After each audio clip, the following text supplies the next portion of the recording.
In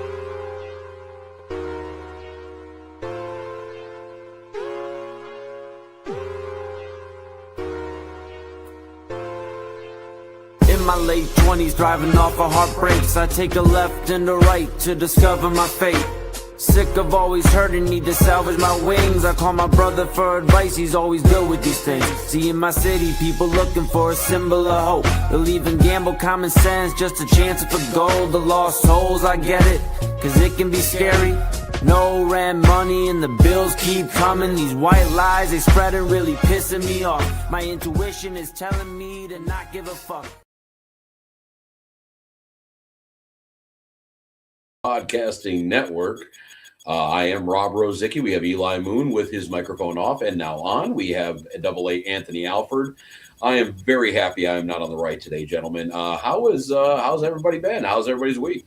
Hold up. I'm going to go before Eli goes because first off, I just want to say I'm proud of the both of you. Rob, to be able to hear you on the radio on WTAM after Hammy and Rosie in spring training baseball, life's good. I'm just going to say that. One. I'm happy about that. Thank you. Yeah, life's good. And a special congratulations to the golden child himself, Eli Moon. We've talked privately about how excited I am for you. I just want to express publicly, Eli. For those who don't know, you should know, Eli dropped his new album, which he'll tell you more about in a second. Title, The Golden Child, this past Friday. It's phenomenal. I listened to it on the way to my basketball game Friday night.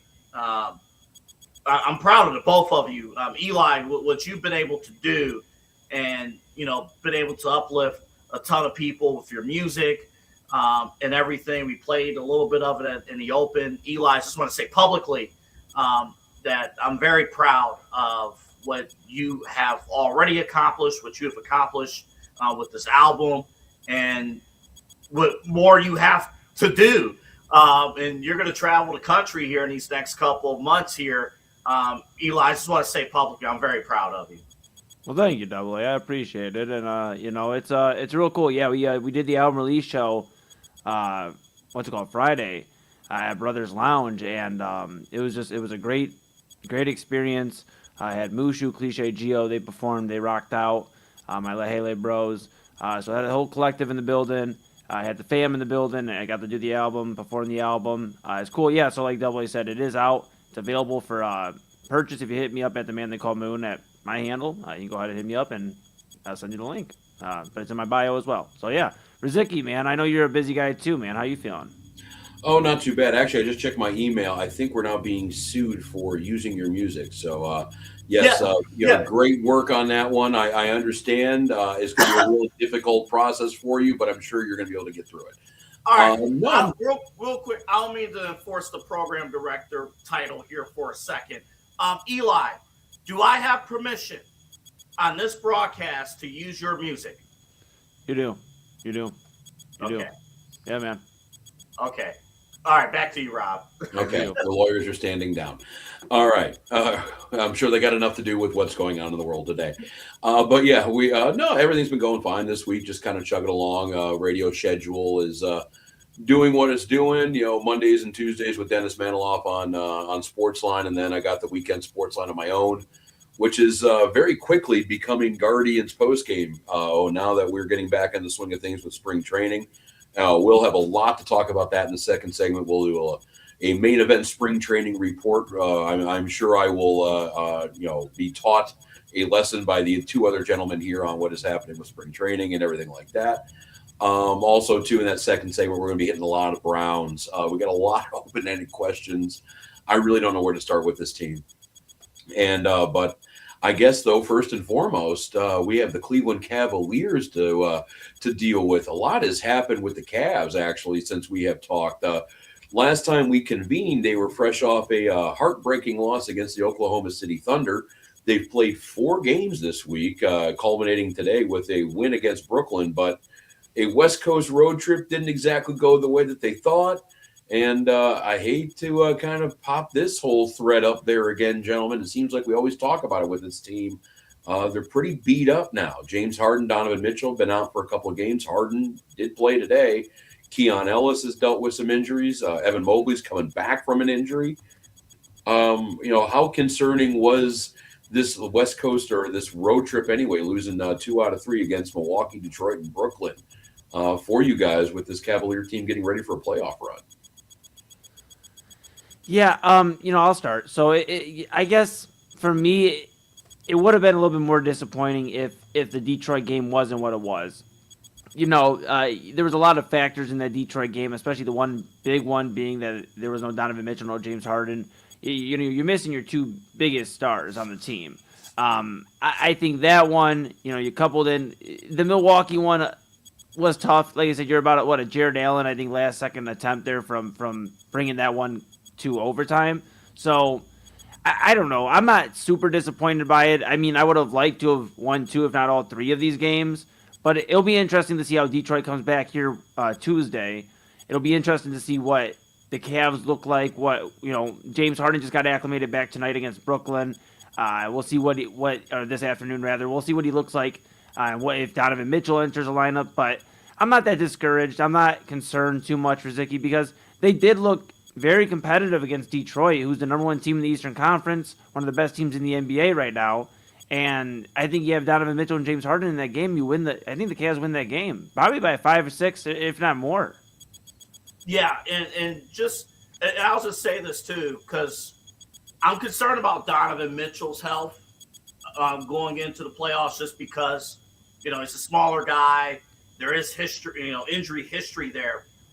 I'm more high on the Cavs at this moment than I would have been in the past. Even if you just look on the floor standpoint, guys, we demanded Evan Mobley to be better, and he has been. He has been. He has stepped up. Where does he fit when everyone's playing?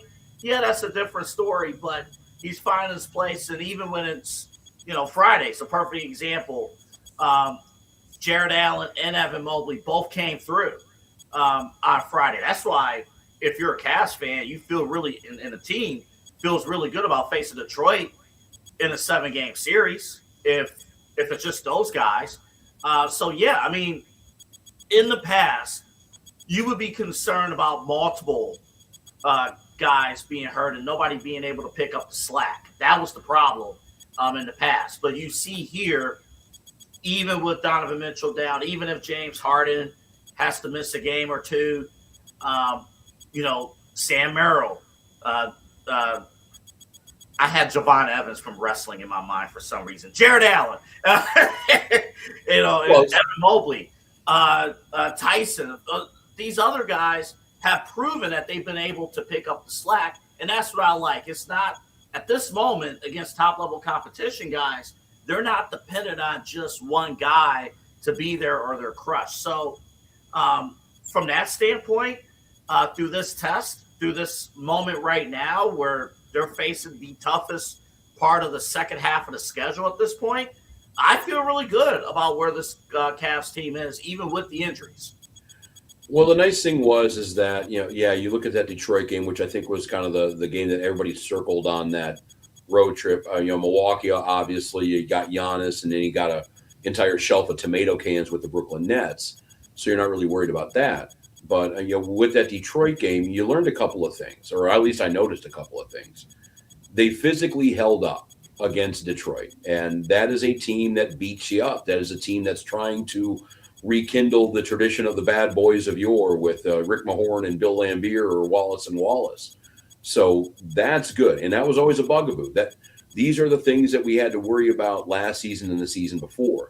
That problem, at least for one game, was corrected. And yeah, I do like Cleveland's chances if they do have to hold up against a team like Detroit in a 7-game series. The other thing I learned, and it wasn't even, it was a poor performance, but I think it was a beneficial poor performance. Actually, 2 of them. Jalen Tyson, the last 3 minutes in overtime. He had a couple of bad fouls. He looked like he was getting eaten alive by some veteran players, by guys that knew how to do the tricks of the trade and get the young player rattled up. I don't mind that, even though it wasn't a great thing to watch. It's a learning experience. And he is a guy that it seems like any time, he has been giving something new to kind of put in the bag, he will. So, okay. The other performance that I really didn't enjoy, but I think I learned something, we don't need Dennis Schroeder being the lead point guard if Mitchell and Harden are unavailable. We saw him go, especially against Detroit. He was hyper aggressive. He was looking for shots. A great job on that one. High assist numbers. I think it was 9 assists. But the other number that was really glaring was 8 turnovers. And he was forcing the ball that really came out too in the last couple minutes of the game. So if we do have to go without the services of our 2 Hall of Famers, then I think we figured out, at least with Schroeder, probably not the best idea to have him lead. Probably if you want to do anything, if you need to switch it up, look at what the bigs did in that game. Again, against a pretty formidable front line in Detroit, Thomas Bryant, Evan Mobley, Jared Allen had 61 out of their 119. So, they were moving the ball around. They were doing what they needed to do. So does this team become a little bit more big-centric? You're learning things about yourself. And ultimately, that's what the Cavaliers need. And, was the price a loss on the road against Detroit? Yeah. But at the same time, Detroit needed both Donovan Mitchell and James Harden to be out. And they needed the 3 other referees on the court to really, really help them out. I don't want to sound like that guy or anything like that, and I probably will at some point in time for the rest of the season. Go ahead. It was those refs were Mitchell, Schroeder got mobbed in the last couple seconds of regulation. I don't know how the hell that wasn't called. He had Sam Merrill getting his ass beat by the Pistons back, front court here. So, yeah. And you had Sam Merrill, especially in the overtime. He was chirping at the refs, and having him chirping at the referees, that means you did something stupid. So, there was a lot of help that went into Detroit winning that game. So, it's not the worst thing ever. The injuries, on the other hand, I don't, if it keeps on going for a couple more weeks, I'll get concerned. But right now, you still have more than enough time to sit Mitchell until he is 100% ready to go. He does not play at 99% right now. And I think you still got some time to put everything together and to learn some more things about yourself, because you're going to have to be playing some of these funky lineups in the playoffs anyway. So the injuries for the moment anyway, it seems like Mitchell's a soft tissue groin injury, and then Harden is a broken finger. So Harden will be ready to go by the playoffs. Mitchell, if you rest it, I think he should be fine. But right now, I'm not too worried about the injuries with this team.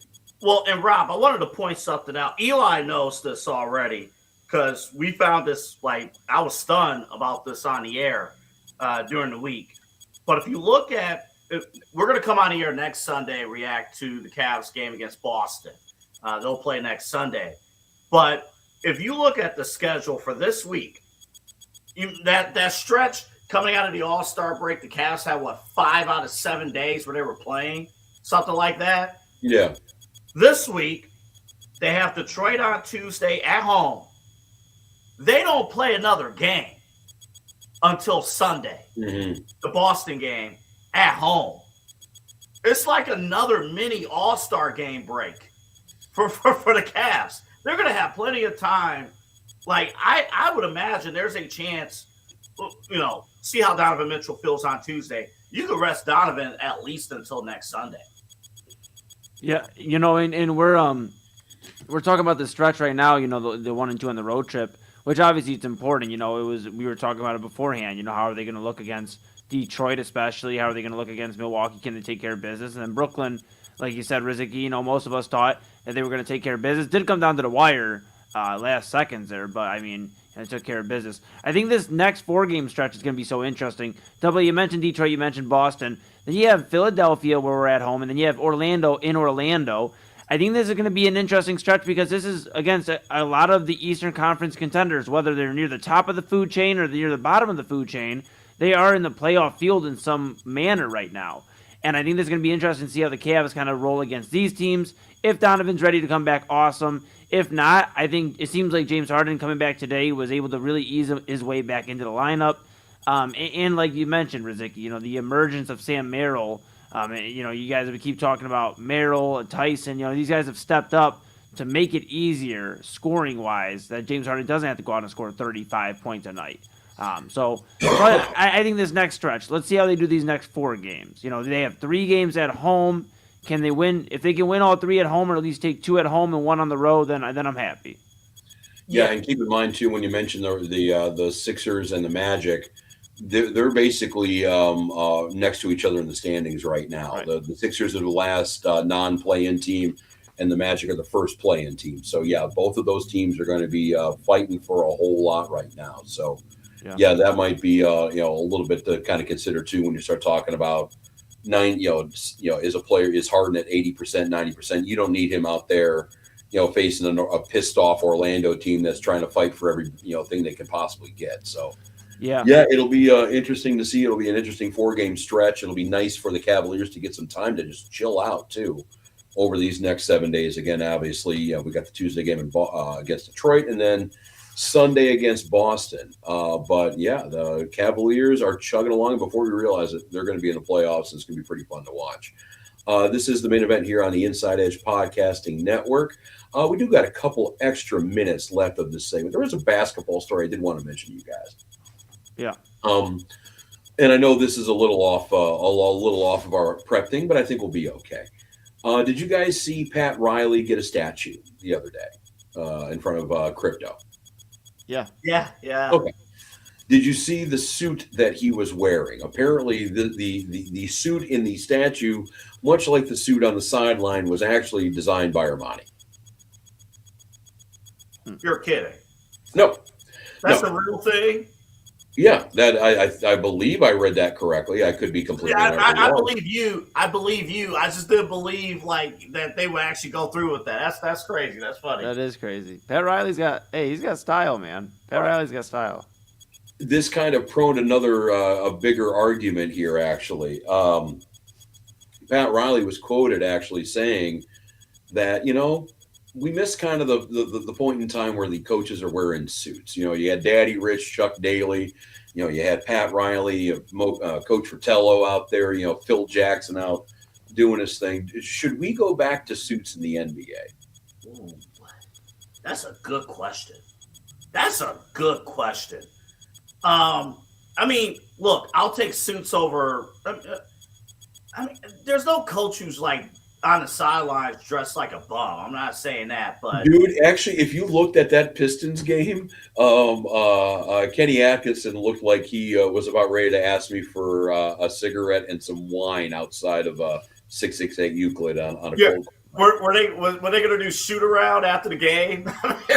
We look rough. Here's the thing, though. Unless they enforce the suits, they're not gonna wear it, because right now they could wear the suits if they wanted to, I'm sure. But they can also wear the more lackadaisical dress code, which I'm not opposed to it. I think it looks fine.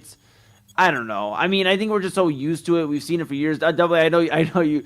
I feel like you have some thoughts. Yeah. My answer is yes. They need to wear suits. That's my answer. Yeah. They need to wear suits. I think there's a certain level of you're the head coach, you're the head coach. This is a television business. You need to look the par, and because even high school coaches, I've seen it in the past where all right, during the freshman game, the varsity head coach is shoot around gear and stuff like that, sweatpants, meeting with parents, but when it's game time. Here we go. Yeah. 2 things on that, and I know this is a different sport, and this is I think might be actually, but no, this wasn't before Moon was born. It was close though. 2001 Ohio State, when they were doing their national title run, and it was Tressel's run, and the prevailing image of that game was Jim Tressel walking out of the tunnel wearing the $3,000 designer CEO I'm the fucking boss suit. And that, and I think to back that up, The Athletic actually did a piggyback on this thing. They talked to a couple of psychology professors who've done studies saying that, wearing a suit makes a person look like a leader to other people and feel like a leader to themselves. So, is it the worst thing to have these guys put a suit and tie on for a game? I don't think so. I don't think so at all. Now, I will admit, I mean, this is a basketball question. Football coaches way back when used to wear suit and ties. Look at Tom Landry, Vince Lombardi, Stram, all those guys. Yeah, suit and tie on football sidelines. I'm now going to speak my generation. People way older than us, are going to be like, "Yeah, you're short of your age here." That looks weird to me. Someone wearing a suit and tie on a football sidelines, that looks weird. But I remember even Dan Reeves, I think, was the last football head coach who wore a suit and tie. That was active. It'd be either him or Landry. Yeah, and even Reeves finally started to kind of change with the times a little bit. But real quick, Eli, I do think with basketball, because you could dress it up, and like you could do even a Jim Trussell. You could have a shirt and tie. You can wear a vest if you want to. You can style it up, style and profile. But I do think from a presentation, and Rob, I thought you were spot on. The leadership, the power dynamic of having that shirt and tie on the basketball sidelines, it stands out. You stand out as a leader on the floor. As the head coach. I'm not saying the whole staff I don't think the entire staff needs to wear a suit and tie. Your assistants don't need to wear a suit and ties, but the head coach needs to have a suit and tie. Yeah, but you can look pretty fly with the attire, that they I don't know. I get it, Double A. I think some coaches could bring it back, and I think some of the coaches just leaned into it, because I think coaches like Doc Rivers would still be wearing suits if every other coach was, or at least a majority of the coaches were wearing suits. But Doc Rivers is like, well, everybody else is wearing this. Why would I be the only one wearing a suit? So there got to be some sort of a trendsetter that's not afraid to go back to wearing the suit. I don't know who would be, though. I don't know who would go back to this. I think now that the NBA has said it this way, there's no going back. I mean, this would be an argument in the next like negotiations. That wouldn't even cover that. The coaches are the coaches. It's not the players' union. Duh. So yeah. So I think the NBA can make the rule actually without even talking to the coaches. I don't think the coaches were mine. I'll put it to you this way: what brought back memories, that Cleveland-Detroit game the other night. J.B. Bickerstaff complaining to the officials the entire game, which I am so glad he ain't here anymore, because crying and moaning to the officials.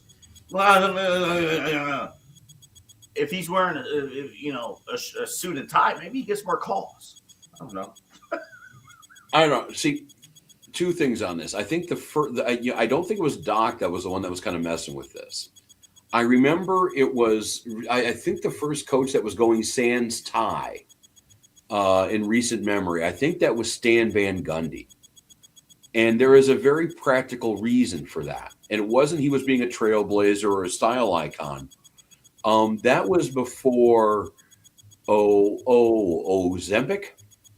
And when you're a dude and you're carrying a couple of extra pounds, wearing a very tight collar with the necktie around everything doesn't really work out all that well. So I think it was Stan Van that was kind of the founding father in this.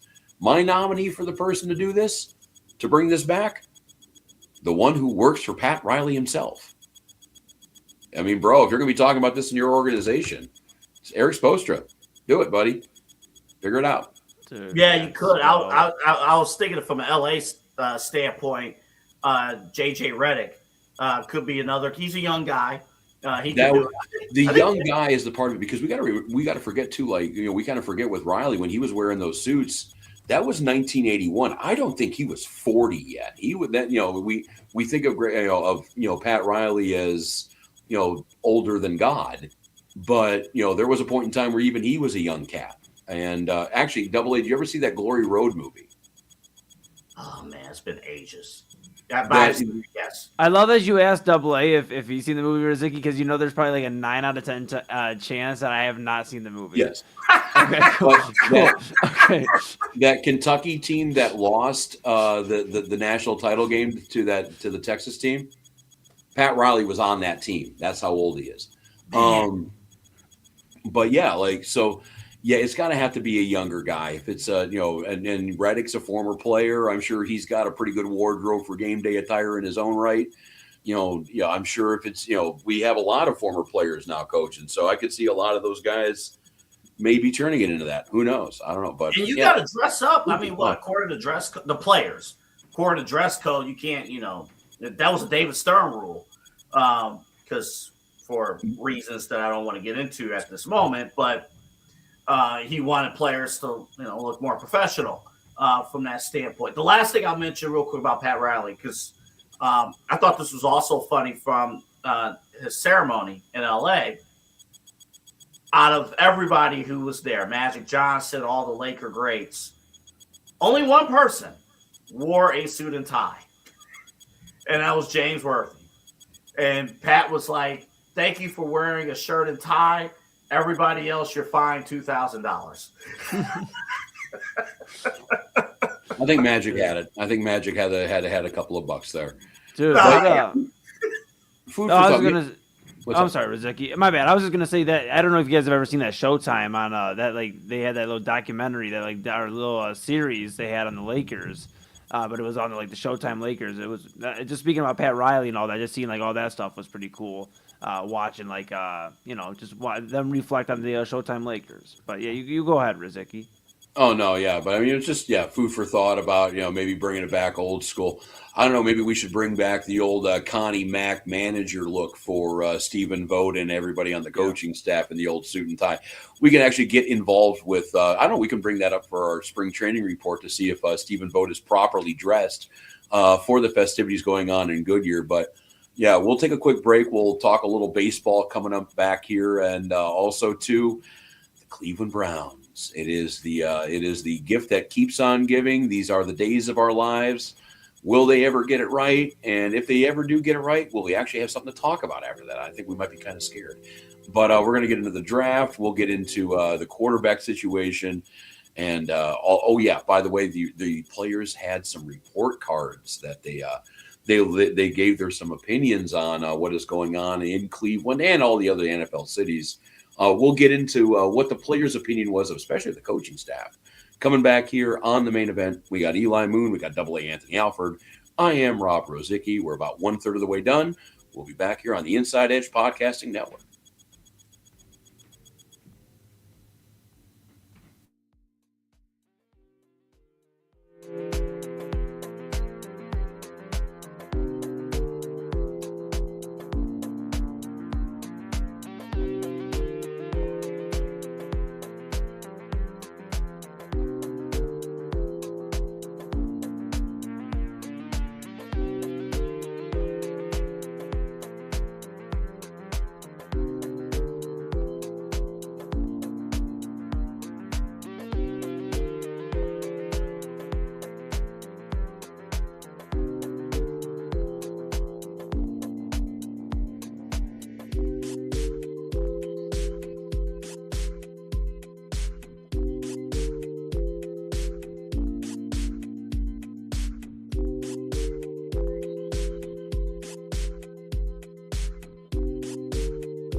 Welcome back to the main event here on the Inside Edge Podcasting Network. I am Rob Rozycki. We got Eli Moon. We got Double A Anthony Alford. How was your break, gentlemen? Everybody rested up? Good to go? Oh yeah, good to go. Good to go. Dude,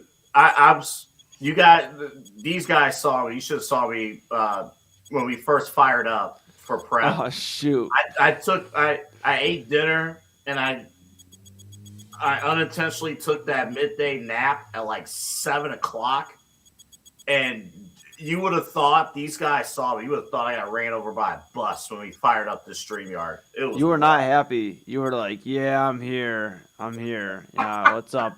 Hey, good evening, everybody." No, you called my name. I was on the other side, and I heard. I'm like, I don't even have the energy to respond. I'm here.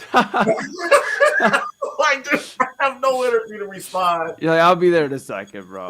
That's funny. That's funny. Yeah, you needed a break for sure. Yeah, I agree with that. I forgot which one of you said it. It was like, guess we don't have Double A tonight. Yeah, that was me. I mean, it was fair to assume. You know, you were going through it, pal. You were going through it.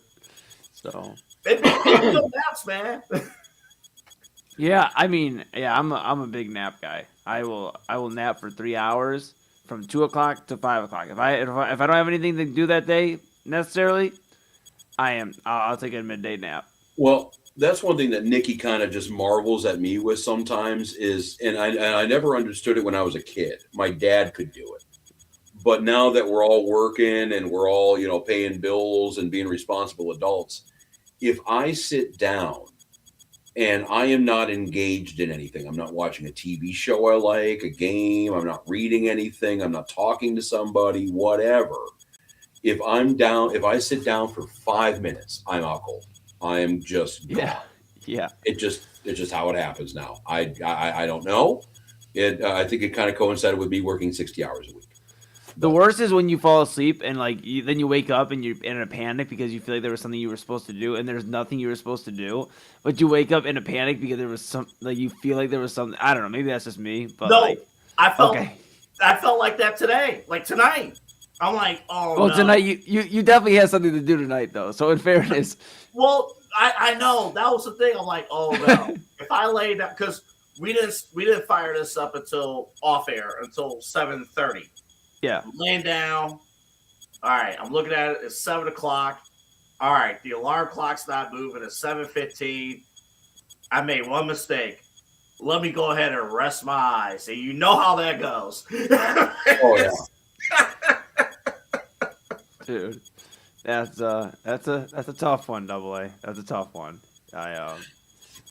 But yes, we can all fight our seasonal depression issues and our desire to stay into slumber, and I guess we probably can for a little bit while longer. Anyway, we still got winter kind of swirling around here, even though we are talking March 1st, of 2026 right now. But before you know it, it's going to warm back up. We're going to be actually doing human things again and being out in the world. And one of that's going to be baseball. And the Guardians right now are in spring training. They are messing around right now in Cactus League action. They had a pair of games today, actually, split squad action. Colorado and Arizona, they split those two games. But we got a whole lot brewing in Goodyear about a team that's really, really young and still, even though they've had some playoff runs, there's still a lot of question marks on who is going to be, key pieces of this team.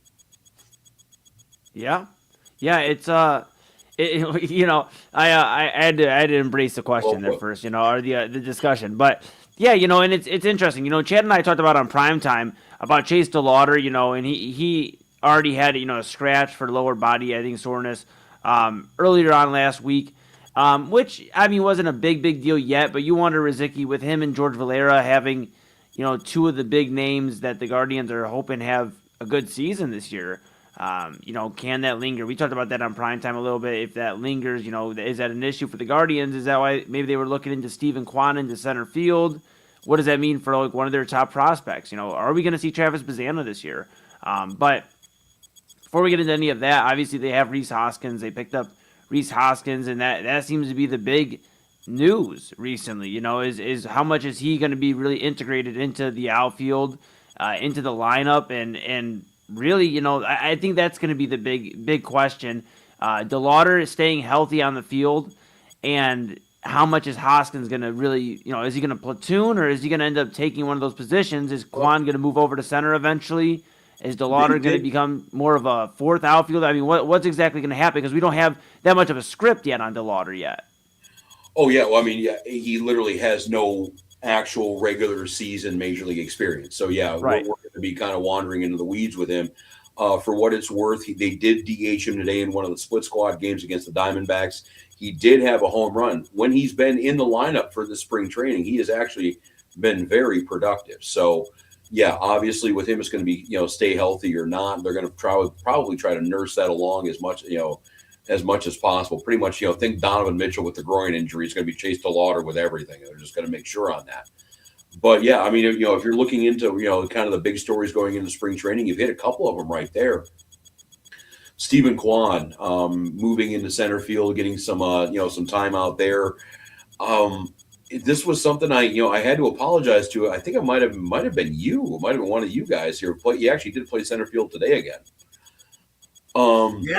Yeah, I was. When this idea came up a couple of weeks ago, I kind of laughed it off. But now this seems to be a very real thing, and the more I'm kind of wrapping my head around it, the more I like it. I mean, it's a whole lot easier to play this whole plug and play game with the corners. The center, if you can get a reliable presence out there, then all of a sudden, guys like David Fry get more at bats, George Valera get more at bats. If Nolan Jones still has those pictures on Stephen Vogt and the coaching staff, he'll get some more at bats. So moving Quan over gives you a whole lot more options in your lineup offensively. It's just we just got to look at two things: can he do it defensively, and can he hold up physically throughout this whole thing? So, Rob, let me ask you this, because you're locked in step, obviously, TAM covering the Guardians daily. Do you feel like Stephen Kwan at center field, that they're making this move, like if it works out, he's going to stay there, or they're going to flip-flop between center field and left field, or is this just an experiment as he's going to be locked in the left field? What do you think? I think a lot of it can be dependent upon how Chase DeLauder's health does go. Because if he is capable of playing a full-time center field, all right, problem solved.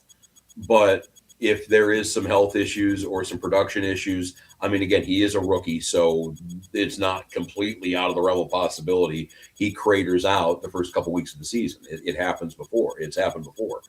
So, but I think if they go with Quan, I don't like the idea of kind of moving him around the outfield as kind of you see fit. Kind of, I don't know if he's that kind of defensive player out there.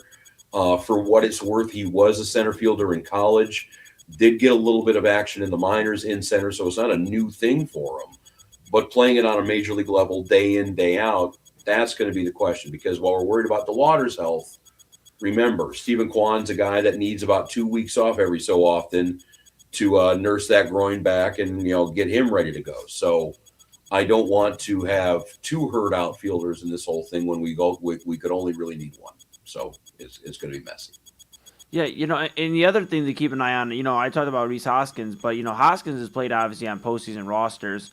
And, one thing about this Guardians, I know they just made the postseason last year, I get it, but they didn't make a very deep run. And there's not a ton of, playoff experience, I guess, years of experience. Rhys Hoskins brings that, I feel like, at least in the outfield and on this offense, that can help with. There's a lot of young guys. DeLauder, Valera. I mean, just a lot of guys that, don't have a ton of experience. I get they had that little postseason run last year, and a few of these guys that were here the last few runs before that. But I think having Hoskins, a guy who's been there kind of in the trenches of the NL playoffs, I think that's going to be interesting to keep an eye on. And it'll obviously help experience-wise for these guys, too. I think of, like, when Josh Donaldson came here, near the end of the regular season in that postseason run a few years ago, well, about 4 or 5 years ago now.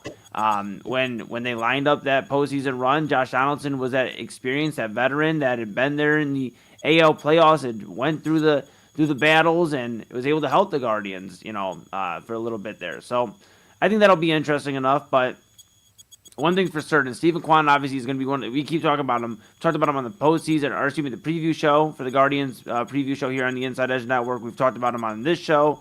Other shows have talked about him. He's going to be the X factor, really, of this Guardians team. I mean, we know what we're getting with Jose Ramirez. We know, like, it'd actually be a shock if Jose underperformed. That would, like, so really we know what we're getting with Jose. Kwan, it's kind of like, okay, especially if we move you to center field, we're asking a lot out of you because we want you to step up and be ideally the second or third bat. We'll see what Kyle Manzardo does this year if we can see the consistency out of him. But you're ideally wanting him to be your second or third, consistent bat, average-wise, and then outfield-wise, okay, if you're putting him in center, he's going to lead the outfield. So that's a lot to put on Stephen Kwan, who's still, in his first 3-4 years, of playing Major League Baseball. So it's like, that's a thing too, I don't know. With the Hoskins stuff, that's going to be what I'm keeping an eye on pretty much the most when it comes down to new additions. I guess there's not a whole lot of new additions to keep an eye on. But really, this Hoskins move is the perfect Guardians move. There's a lot of upside with really no financial risk. He's on a minor league contract. He's going into his 33-year-old season right now. I think he's going to be 33 in about a week or two. So he is still conceivably in his prime. And if we get something close to Philly's Rhys Hoskins, which was, 35 to 30 home runs a year, around 100 ribbies, hitting about 240, 250, then great. But the concern is that we're going to get Milwaukee Hoskins, which had about 35 home runs in the 2 years he was there. Now, that being said, he hits left-handed pitching phenomenally. That's what they need. He's a right-handed stick who can deal with left-handed pitching, especially now while the Tigers are muscling up their rotation. And he could be somebody potentially anyway that you don't have to platoon, that's somebody that can actually play that position down every day and create a little bit more of a steady presence in that lineup. Because, Moon, if you're right, where, you're looking at Manzardo to kind of move around and, to kind of be that backup bat to Jose. But all of a sudden, if Manzardo does well and you got Hoskins doing well, this lineup looks completely different. And then all of a sudden, you're not worried about Stephen Kwan's power numbers and driving the ball. You're worried about this guy just getting on base. And exactly what leadoff guys should be doing. And I think that might take some pressure off. Yeah, exactly. Yeah, I think, and then obviously that'll help out with the progression of Bazana, because you don't want to rush him. And that was one of the talking points we had on our preview show. Chad had brought it up about, do you bring up Travis Bazana and can you maybe work him in the outfield if you just need a bat? Because he's got a lot of pop in his bat. But yeah, I'm with you, Rozycki. I don't think so. And I know Chad was more so entertaining the idea, just like to see hey, what if they needed a bat? I just think the Guardians are in a position where you haven't had a top prospect like this. I think, in my opinion, since Tristan McKenzie, that's the real standout one. They had Mejia and then they had McKenzie. They've had some other. I'd say prospect-wise, Lindor was probably the last one on that level. That's fair. And I think they just got to be careful. Too. Yeah, they got to be careful. Lindor's top 3 pick, and Bazana's top 1. So and they got to be careful with him though. They just got to be careful with the progression because this could be a guy that could really lead your middle of your infield here for the next 10 years once he gets called up. So just want to be careful with that. Especially with the lockout. How much are the Guardians going to go for broke to try to win the World Series this year with the lockout possibly happening the next year? That's another thing too. Well, they haven't spent $10 million in free agency yet, so I doubt they're going for broke. Well, not go for broke, but I guess I guess what I'm saying is more so the Guardians' version of go for broke is we're gonna bring up our top prospects. We're gonna try to make the flashy move to bring it up. It's not gonna be by a trade. They're not gonna go out. They're not. That's why the Guardians have been doing though the last couple of years. Look at last year. With the Lauder and Valera both, they're just no, empty the chamber right now. Get them up here. We need a chance. Yeah, and that's what I'm saying. But I don't know if they should do that with Bazana. I think they should chill out a little bit on that because it hasn't necessarily worked out all the time. They've rushed progressions of guys like Will Benson in the past in the outfield and guys that aren't in Cleveland anymore, but have succeeded elsewhere. I think they need to see what they have here, and it goes back to swings back to the original point of you kind of just made there, Rozycki. They only spent $10 million this offseason, so They haven't. Excuse me, they haven't. They spent less than $10 million Yes. this offseason. So that's the point. Is I guess if the Guardians were spending money, at least bringing in veterans like a Reese Hoskins, but putting a few more veterans like that around the diamond, then we wouldn't be having a conversation about DeLauder, Valera, maybe Bazana having to have a great year, and other guys too that are in their first 2-3 years of playing baseball. Some in their rookie season, the first regular season of baseball. Well, to be clear too, the Guardians' idea of spending money is like my idea of spending money on a vacation to Columbus, Ohio. I mean, compared to a bigger spender that would go to Chicago or New York City. Like it's a little bit of a difference. We're going to enjoy what we have. We'll spice up our ramen noodles and dress it up, and we gonna be good and try to make that work. Listen. I do not have the Guardians television package yet. It's not in the budget yet. It will be come opening day. All I want to hear, we're going to do this segment every week. All I want to hear is good news about the Guardians. No injuries, nothing crazy. I want development. What spring training's about is development.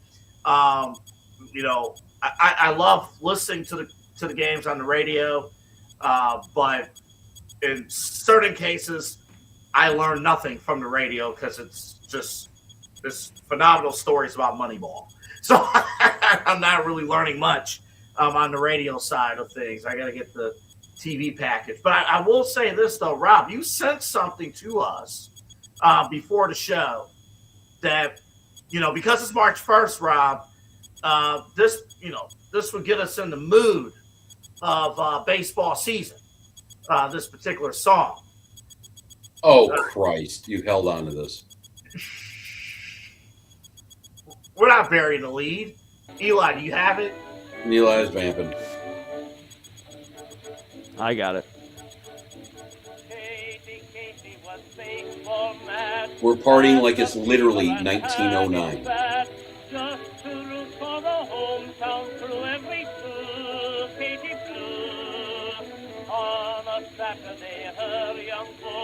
All right, it's time for Talking Baseball. For the 1948 World Series. That's still 40 years away when this song was made, Double A. Bob Feller, I don't think, was alive yet.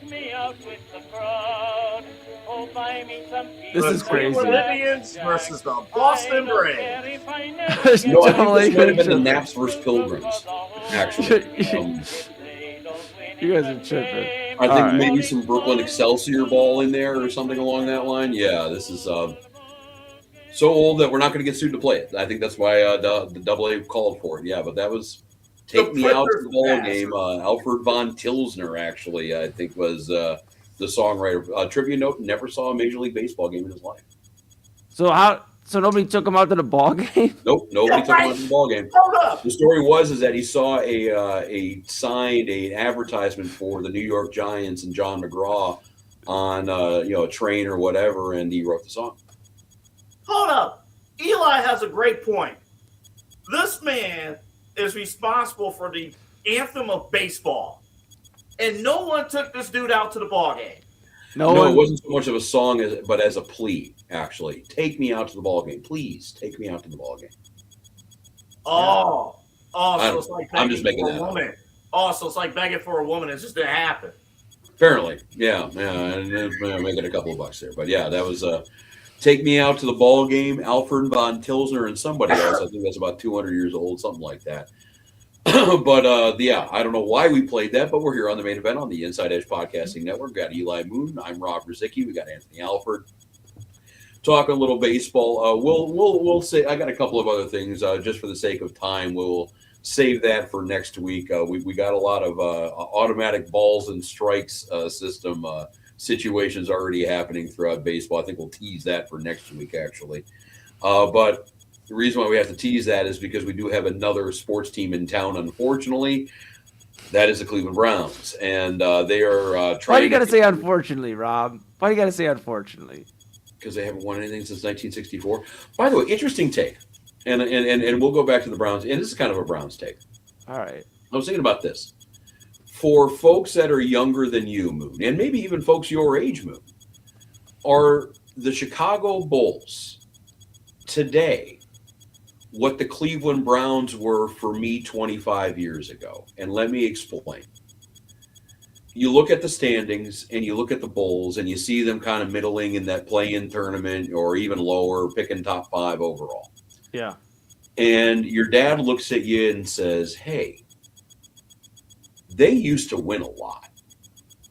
Hey, they used to have one of the all-time greats. They actually used to be the benchmark example for winning in their sport. Yeah. And much like I did with the Browns back in the 90s, your 12-year-old right now is going to look at dad and go, are you stoned? So are the Bulls now the Browns of maybe last generation? Because, I mean, 1998 was a long-ass time ago. Yeah, it's yeah, but the city loves the Browns, man. Like that, we've talked about it on this show. The city's gonna love this team. Yeah, it's called Stockholm Syndrome. I mean, we love our Cleveland Browns. You know what? That question is very interesting too. My answer is yes.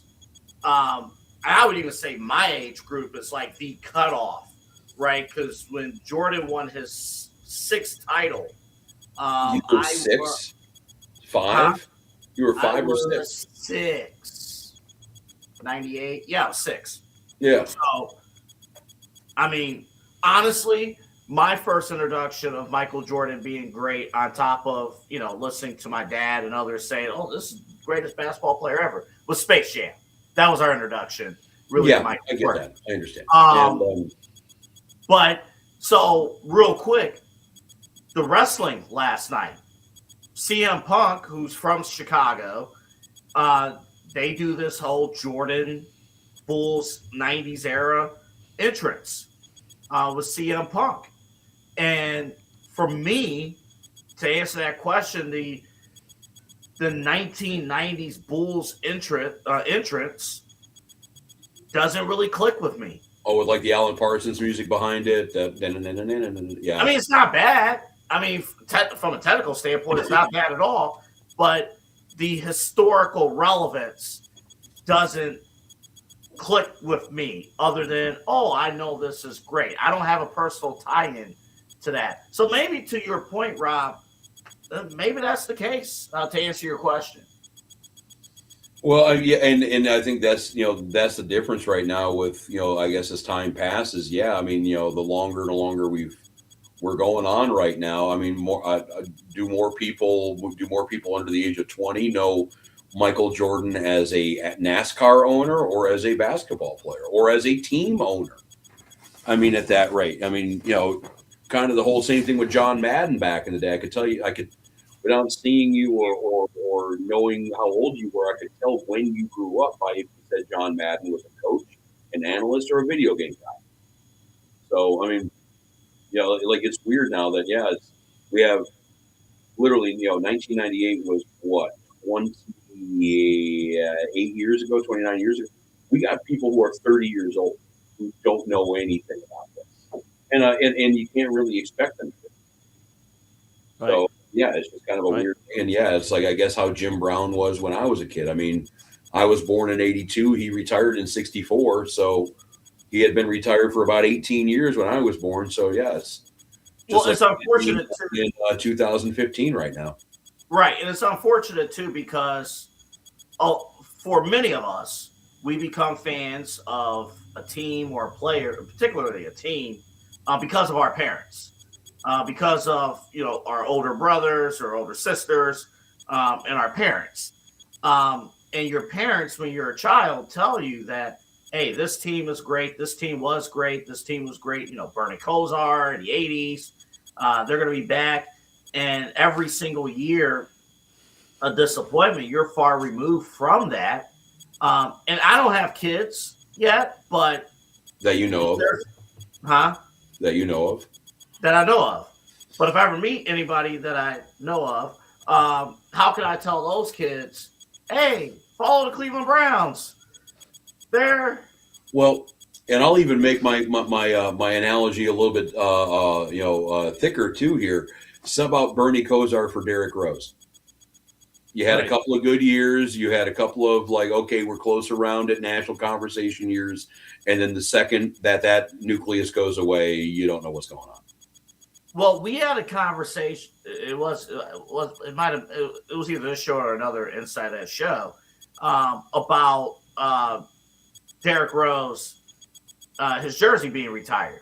Was that prime time? Might have been. It was on prime time. Yep. And we were talking about that, and it's like, well, all right, how do you stack up Derrick Rose, his career with Chicago, with Dennis Rodman in Chicago, who doesn't have his jersey retired?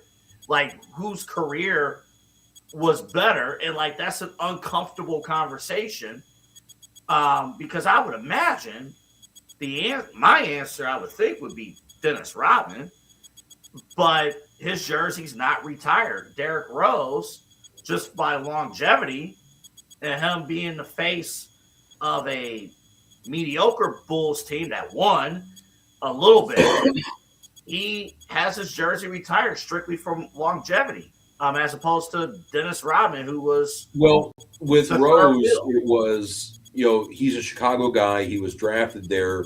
Dennis Rodman was a rival for years before he came over there. I mean, he jumped, he was a Piston for a long time. So he was kind of a mercenary free agent. And what I will tell you about Derrick Rose, and he didn't play all that long. His apex was not all that long in Chicago. World B. Free has his number retired with the Cavaliers after 3.5 years. Nate Thurman also has his number retired with the Cavaliers. I believe he played 1 or 2. So the threshold, I think, is a little lower. I remember I heard on some of one of the talking head shows that they were saying that Derrick Rose was more important to the city of Chicago than Michael Jordan, or more beloved by Chicago. Yeah, he definitely is.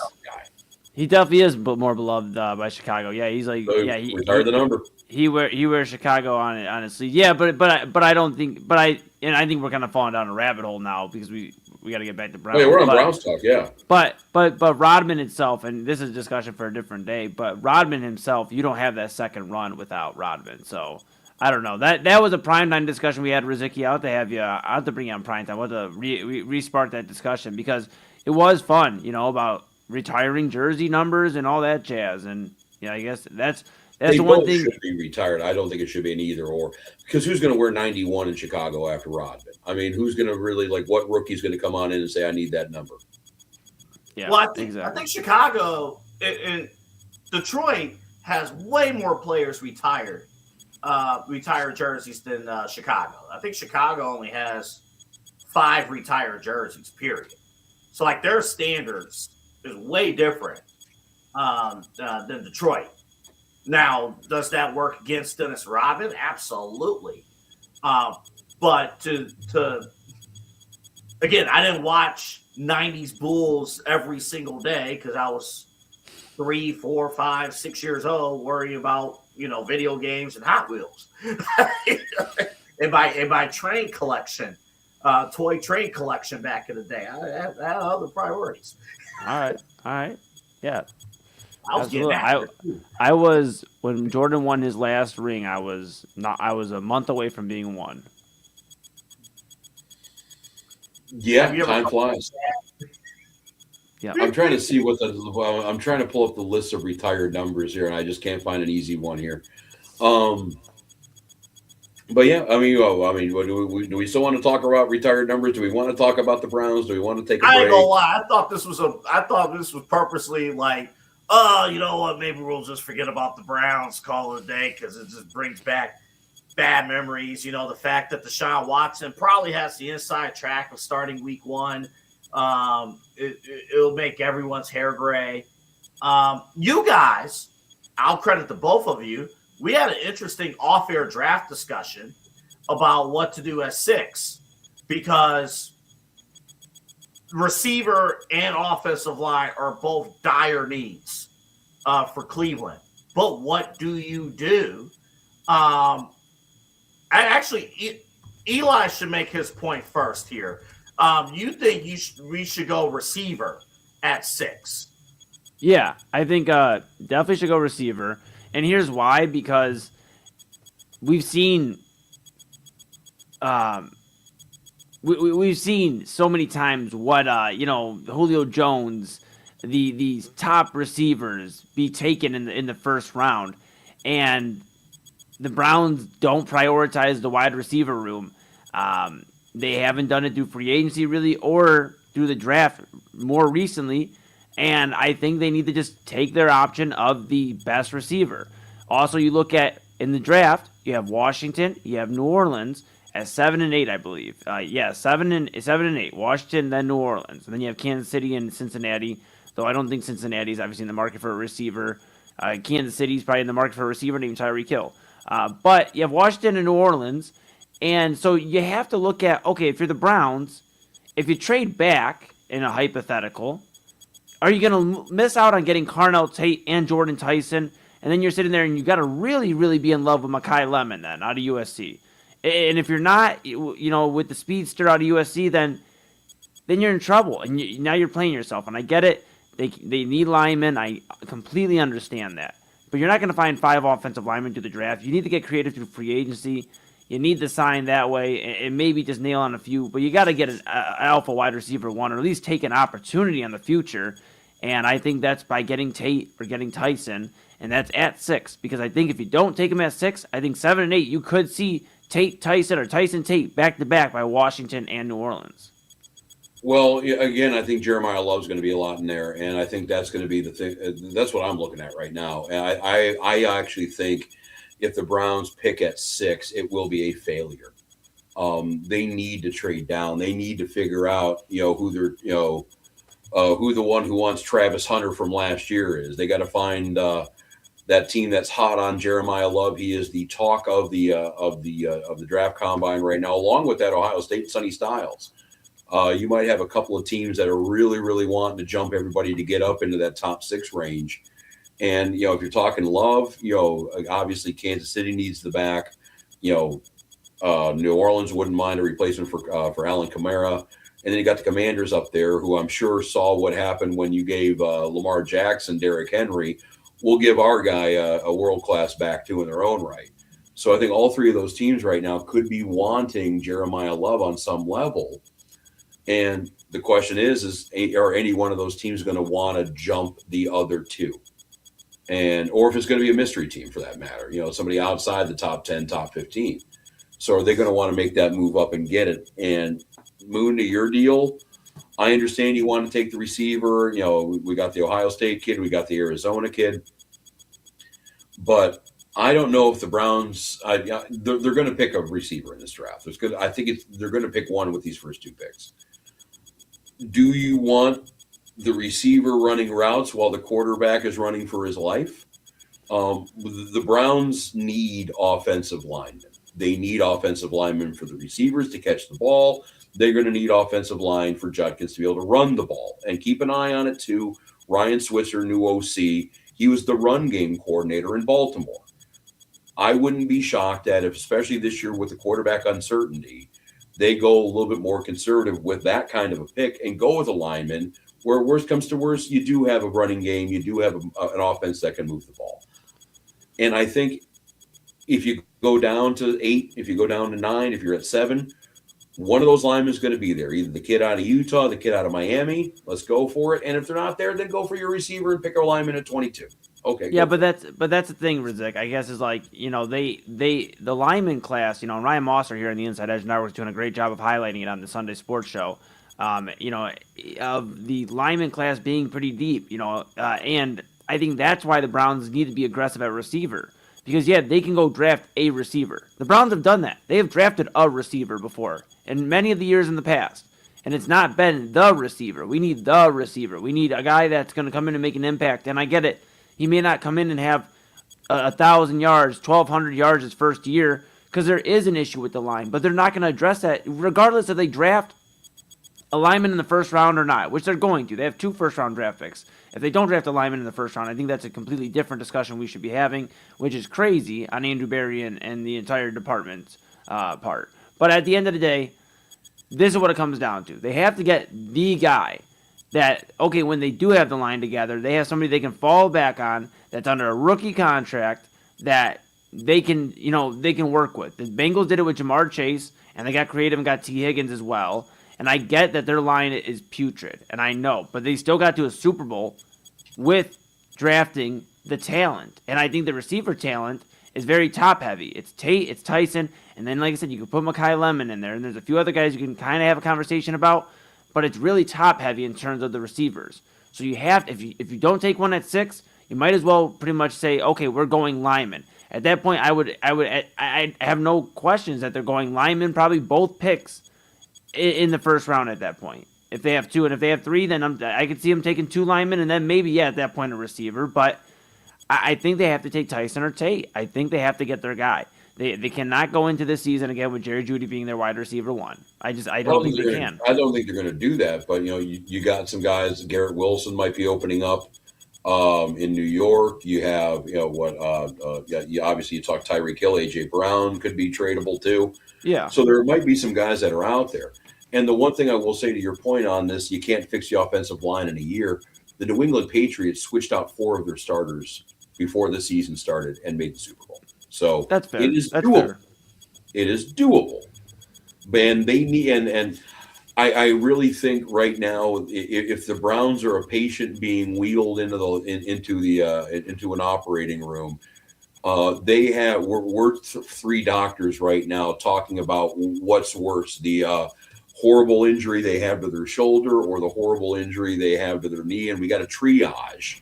Is it the line or is it the receiver? I mean, we're dealing with 2 mortal injuries right now that both need some attention. So I think really, as long as they pick players that work, as long as they don't miss these picks, I don't think we're going to be mad if they go receiver and then lineman or lineman and then receiver. As long as they're both good, where are we going to be at? They just need to hit these picks. So what you're telling me is they'll pick quarterback at 6. No, I'm kidding. I'm messing around. The key is going to be this, too. We have not heard from Joe Bobby at 6. I'll start it right here. Right, that is correct. We have not heard from Joe Bitonio. I think if he comes back, at least that's one spot on the offensive line that you don't have to worry about. You still got to worry about 4 spots, which is still a huge number, but 4 is better than 5 to worry about. So if Bitonio comes back and they could talk him out of retirement, let's do year 13, let's come up with something, then maybe you can do so. I guess I'll be the tiebreaker here.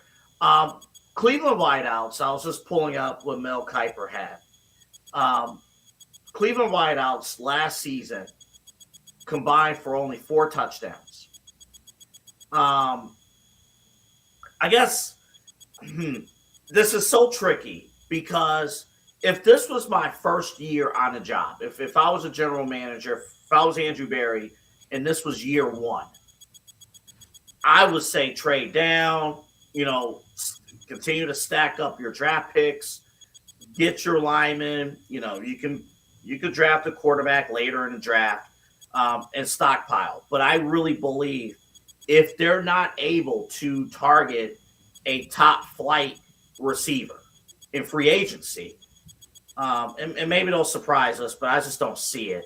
I don't think they'll go down that path again after the Jerry Jeudy abomination. I think they have to.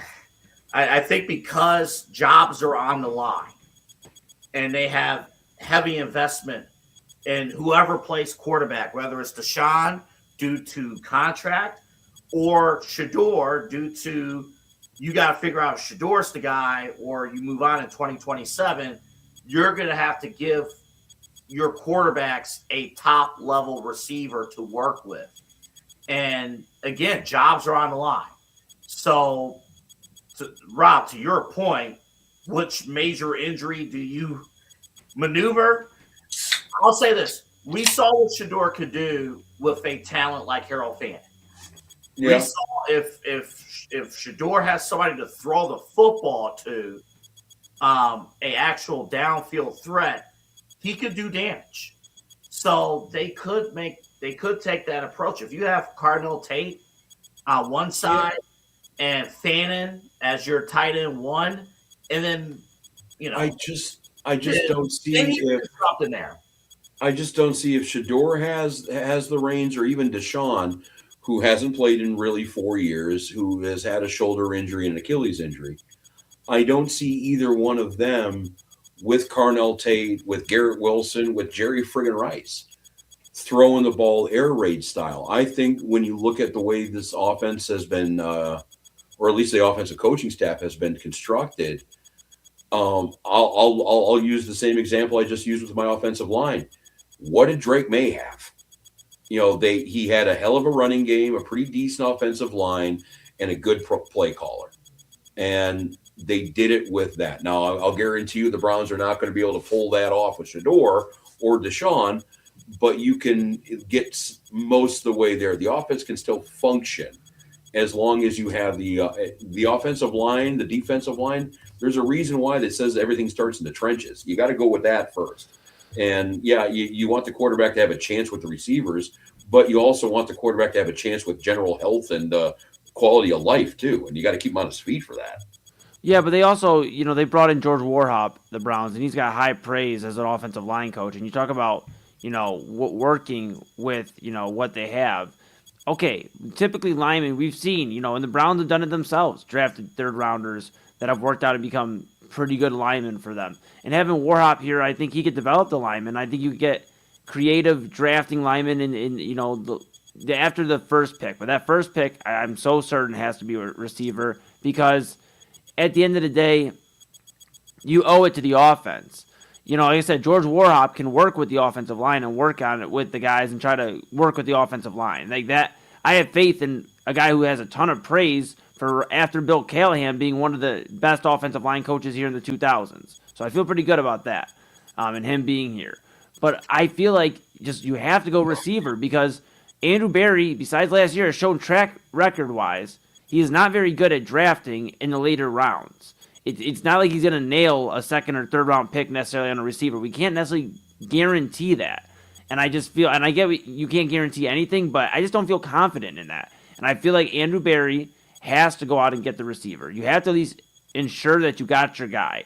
You have to go in, if you're not going to make the move like Double A's feeling, if we aren't going to do it in free agency go out and get A.J. Brown or Tyreek Hill, whether it's via trade, free agency, whatever, then you have to go out and get the receiver. In a top-heavy draft, it has to be with that first pick. Or you're settling for Mekhi Lemon if he's there, or you're taking a shot on somebody that you hope turns into somebody that can develop. But you owe it to Todd Monken, and you owe it to the quarterback, whoever it is, Shador Sanders, or if it is Deshaun Watson, you owe it to give them a chance, because the weapons were just not up to par. They weren't good last year for the most part. Eli brings up an interesting point, though, too, where, all right, in the past, when we relied on skill players, later on, right, whether it's through free agency or through draft, right? Remember, not too long ago, we tried to build an offense around Elijah Moore, and that didn't quite work out, too well. Now, who's to blame for that? That's another 2-hour show. But it's just it did not work out, from that standpoint. So I'll put you this way. I'll say this. The best case scenario in both worlds, in all worlds, right? If you do have that eager team that jumps up in the draft to pick at 6, and then you only move down to 9 or 10, right? And you get more picks, from that standpoint, you get your cake in that's what I'm saying here. It's got to be in that 10 to 7 range. Like, I think if you stay up in the top 10, you're going to be able to get whatever you were going to get basically at 6. Yeah, I can see that point. Yeah, I can see that point. But yeah, it's just, oh man, they do have to come. They desperately They got to come away with both. They desperately need that number one receiver. It has to happen. They need to hit these picks. Is what it really needs to be.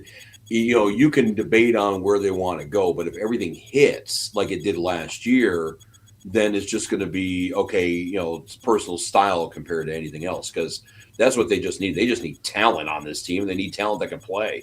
Mm-hmm. Yeah, but we're talking about needing hits though. But Rozycki, like the biggest thing we're talking about though is the one of the glaring needs is a wide receiver one. Like, and you're looking at two guys, Tate and especially Tyson. There's a lot of rave coming out of Jordan Tyson. I get it. There'll be rave about every prospect coming out every year, but there's a lot to like about Jordan Tyson out of Arizona State and about Carnell Tate.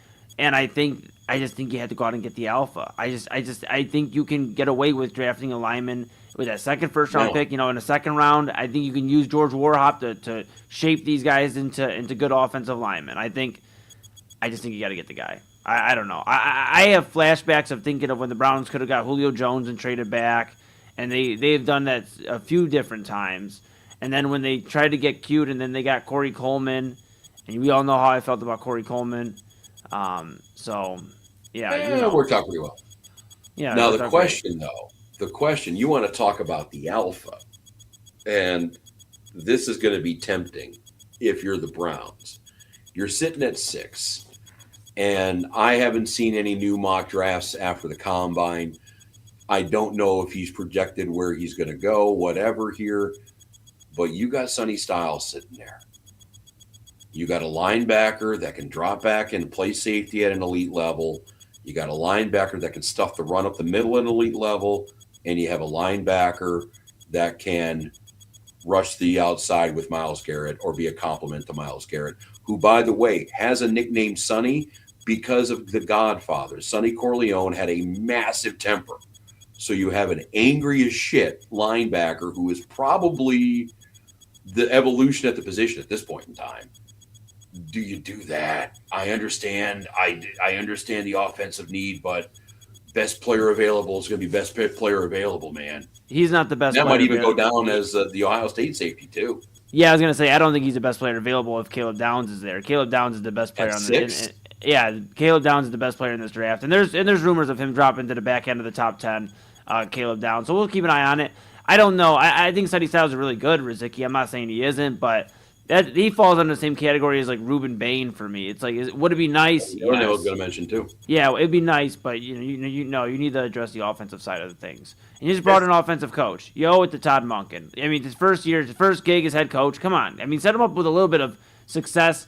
Yeah. Give him some offensive. That being said, it's pretty easy it's a lot easier for an offense to kind of function when all they have to do is score 14 points a day. That might be, hey, 2 scores. That's all you're going to need, Buckaroo. We'll see. I mean, if we're talking about with the Browns, I mean, that defense. We'll keep an eye on that. That's another thing with the new DC and everything there. And I'm a little nervous. I'm not gonna lie. Rudenberg. We'll keep an eye on things, but I'm nervous. I'm a little nervous because it's like not only do you have to get the offense blossoming and get that to where you can at least score 20 points a game. If this defense has a setback where you're saying, Rozycki, okay, they only got to score, 14 or so in some of these games. Well, if the defense has a setback now, it's like now the offense really has to level up to just get back to maybe 500 football here in Cleveland again. I don't know. I guess I answered my own question why it's just a unfortunate pipe here. dream. It's just you get Myles Garrett's running mate and successor. I mean, that's again, but what we just talked about a couple weeks ago was what did the 2-time defensive player of the year get you? 5 wins ultimately. So. Yeah, that would be it's like as much as you load up the defense. And I've looked at some other mock drafts. Arizona might be the place that Mr. Sonny would go to. Oh, that poor bastard. But man, you have critical wide receiver one and offensive line needs. That should be the entirety, almost the entirety of your focus, especially if you're turning over 4, potentially 5 offensive linemen. I'll go back to the stat we've been mentioning every week. If Joe Bitonio retires, he doesn't return to the Cleveland, the Browns become the first NFL team since 1970 to replace an entire starting offensive line in one offseason. Mm. Mm. No, they replaced their entire offensive line between 95 and 01. I mean, they had a completely new line after that. They were. All right, Rozycki, All right, you're on fire. You're on that fire. note, Yeah, on that note, we'll take a quick time out here while I get my my shots and my quips in here about the greatness that is the Cleveland Browns. But I'm sure they will give us plenty of more talk topics over the next few weeks. Again, draft's coming up in about 6 weeks. Double A, I'm sure we'll be figuring something out for some sort of draft-a-palooza, whatever here going on with this Inside Edge Podcasting Network. So we will definitely keep you abreast of that over the next few weeks. But yeah, we'll take a quick break, come back with some news and notes. We have a lot of fun to talk about with some news and notes. We have a lot of crap going on in the world of MMA. We got champions that are resigning and giving up their belts. We have a lot of other stuff actually happening on too. We got college football drama. Somebody actually thinks Johnny Manziel is an appropriate mentor for a draft prospect. More on that later. But we'll get into a whole lot more, and we'll also go over what we've learned this week. This is the main event on the Inside Edge Podcasting Network. I am Rob Rozycki. We have Eli Moon. We have Double A Anthony Alford, and we'll be back.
Hi.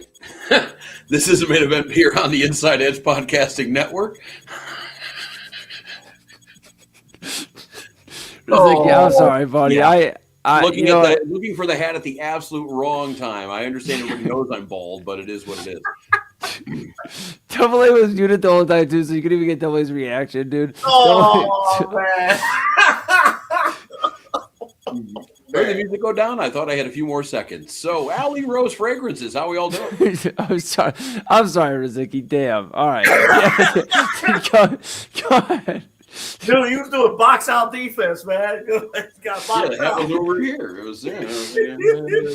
Damn. My beverages, my hat over here, my writing utensils. I'm a properly prepared talk show host. Yeah. Allie Rose Fragrances. You're absolutely right, Rozycki. Yes. All right. But yes, we'll take a few minutes here right now while I am currently getting my poop together to talk a little bit about Allie Rose Fragrances. They are our first network sponsor. We're really excited to have them. Just a whole lot of great candles and fragrances, all natural. I know Double A, you have been partaking with a lot of their products lately. Yeah, it's phenomenal. I got another one getting ready to ship right now. The Snickerdoodle candles. It's just fantastic. Again, we mentioned before, the moment you order these, when they come to your home and you open the box, it smells fantastic. And then the best part, actually lighting up the candles and the burn time compared to national competitors, you're going to get a lot more bang for your buck with these candles. And for every first-time customer, when you go to AllieRoseFragrances.com and you order, any first-time customer, put in that promo code. You see it on the screen, Inside Edge 20. That's Inside Edge 20, and you will get a 20% discount, which is already, these products are already very affordable. So save even more money when you put in that promo code Inside Edge 20. And I'm telling you, you're gonna love what you get. You're gonna stop going to those national competitors. You're gonna keep ordering these candles and body mist from AllieRoseFragrances.com. And remember too, with the recent news going around, me and Nikki had to have this talk. With I don't want to mention a competitor, but we got Bath and Body Works out there for all of your candles and scents and all that kind of stuff. If you're partaking with that, just so you know, Les Wexner, the founder of that particular brand, is currently being accused of financing Jeffrey Epstein's whole thing. So if you want good candles, good fragrances, and you don't want to actually support child sexual trafficking, then let's go with Allie Fragrances. That's a good point. I know the person who personally makes these candles, and that person not on the Epstein list. Not on the Epstein list. Inside Edge 20, the code, capital I, capital E, all one word. Yeah, well, he's like, just stop talking about this. Get the program code out. No, you're not wrong. I mean, you're not wrong. Hey, and I think it's a compliment. It's a nice thing to say about somebody not linked with child sex trafficking. That is correct. But these products are fantastic. Get these candles. I mean, they're great. You'll see all the information right there, AllieRoseFragrances.com. Yeah, Inside Edge 20. That is the code you are looking for because you are listening to the Inside Edge Podcasting Network, and it's 20% off. This is the main event here on the Inside Edge Podcasting Network. We got Double A Anthony Alford, Eli Moon. I am Rob Rozycki, and we got some news and notes. Double A, I know you said you were trying to be a team player here, and you wanted to scrap this particular story that we were coming up with here for news and notes. The one, let me find this message here. I actually made it a point to star it. This is from our intrepid program director, Double A. We got that guy. We got that guy. Oh, yes, there is. This is from Double A a couple of days ago. There is no other story I have pushed harder for news and notes than this one. And he sent it with the link of the Magic City extravaganza going on in Atlanta? This is where it's going to be happening? Yes, that's right. ATL. So the deal is, for those of you who weren't around and paying attention to sports during the bubble, Lou Williams was then playing for the Hawks. Yeah, he was playing for the Hawks. Yes. He was excused out of the NBA pandemic bubble to go to a family function. I believe it was a funeral. There is no confirmation if he hit the funeral or not, but there was confirmation that he stopped by Magic City for what he said was some lemon pepper wings. Now, in addition to making a pretty good wing, Magic City, there it is also one of the preeminent gentlemen's clubs on the Eastern Seaboard. And they're now partnering with the Atlanta Hawks, Magic City. The Magic are in town. It will be Orlando and Atlanta, and they will be giving away that hoodie and having lemon pepper wings available throughout the entire arena. How do we feel about an NBA team partnering, we're on the internet, with a titty bar? This is amazing, Double A, Rob, because the NBA, we talk about all the time that they lean into the storylines. They're like the WWE without like the wrestling part. And this is leading into an amazing storyline from, not too many years ago with Lou Williams. I mean, this is hilarious. I mean, is it family friendly? Probably not. She probably shouldn't have a bunch of Magic City hoodies going out to the fam, but like, this is hilarious. This is absolutely hilarious. Double A. My favorite thing is there's going to be a 5th grader in Atlanta on Tuesday who is going to walk into class wearing the Magic City hoodie that he received for free at an NBA game. And there are going to have to be some awkward conversations with the administration. I got it at the Hawks game. Listen, kids got to learn something. Look. Did my mom ask for Janet Jackson to expose herself on my 12th birthday at the Super Bowl? No. But it happened. I had to learn.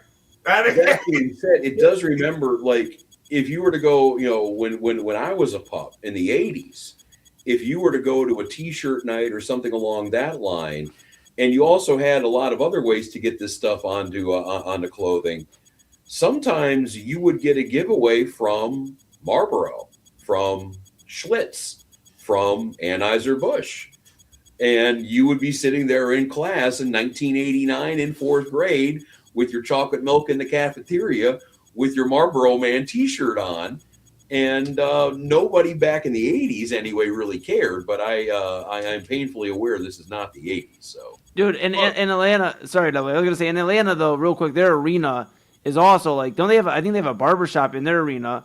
So they have, I mean, Atlanta just has like a different experience for an NBA game. So for them to be doing this, it does not shock me that the Hawks are doing this because, like I said, they have a barbershop in their arena. They have different like amenities. I mean, it's like an entire experience going to a Hawks game. So why wouldn't you want to get a Magic City hoodie going to the Hawks game? I mean, my goodness, Double A. I just realized I'm going to pull back up that last slide that we just had here. So the Hawks are bringing Magic City strip club vibes to the home games. They're not bringing the dancers. You're not going all the way with this promotion. No, they'll be hanging out with the players after the game. Are you promoting the after party? Was it going to be lit? I mean, this. Yeah, if you show. So what you want instead of like the jumbotron, you just want a cage going down over the court and just have. If you show your Hawks ticket at Magic City after the game, you get in for half off. Yes. Listen. First of all, this promotion is extremely brilliant. This is a brilliant promotion because the Hawks have to win that game. You can't have representation from Magic City and then lose. You can't lose that game. You have to get the James Harden. Unless it's the James Harden. This is a must-win game. This is actually a must-win game for the Hawks. They gotta get this not just for their playoff chances. This is a must-win. This is their playoffs. I don't even know what their standings. I think they're in their usual play-in slot. Yeah. Number 9. Yeah. 31 and 31. What was that? March 16th. That's their championship. That's their NBA Finals. That's the. You know what that is? That is. varsity game. Like, you're going to finally start. You're going to finally play. And your girlfriend and the ones you wish you were that your girlfriends, everyone's at your game. You got to show out. I'm telling you right now, that's going to be the Hawks' best game of the season. They're going to blow out Orlando on that night. I'm telling you, it's going to happen. Now, you said that's the 13th of March? It is 16th. 16th of March, the Cavaliers are off. So, yes, if James Harden wants to take a detour from his Cleveland game on the 15th to Milwaukee, he'll have to go to Atlanta first. So, and March 16th is a Monday, right? Am I right? Yeah, that's a Monday. Yes, it is. Okay, so Midnight Run will be on that night. So we'll get maybe a breakdown of the Hawks Magic. Maybe if it's a blowout, we'll see. We'll see if you're right, Double A. I love the fact that they're doing it on a dead ass night. They're not doing it on a Friday night. They're not doing it on a Saturday night because you know what? They want the people at Magic City. We'll do it on a Monday when all of a sudden it's the soccer mom with three kids dancing as opposed to the 22-year-old rap booty dancer. Well, yeah, the soccer mom's going to be staying, or maybe the soccer mom might show up. Can you imagine? Eli, think of the cover charge to get into Magic City that night. Oh, dude, that's what I'm saying. Like, you have to have your stub, your ticket stub. You're not getting it half off. I'm telling you.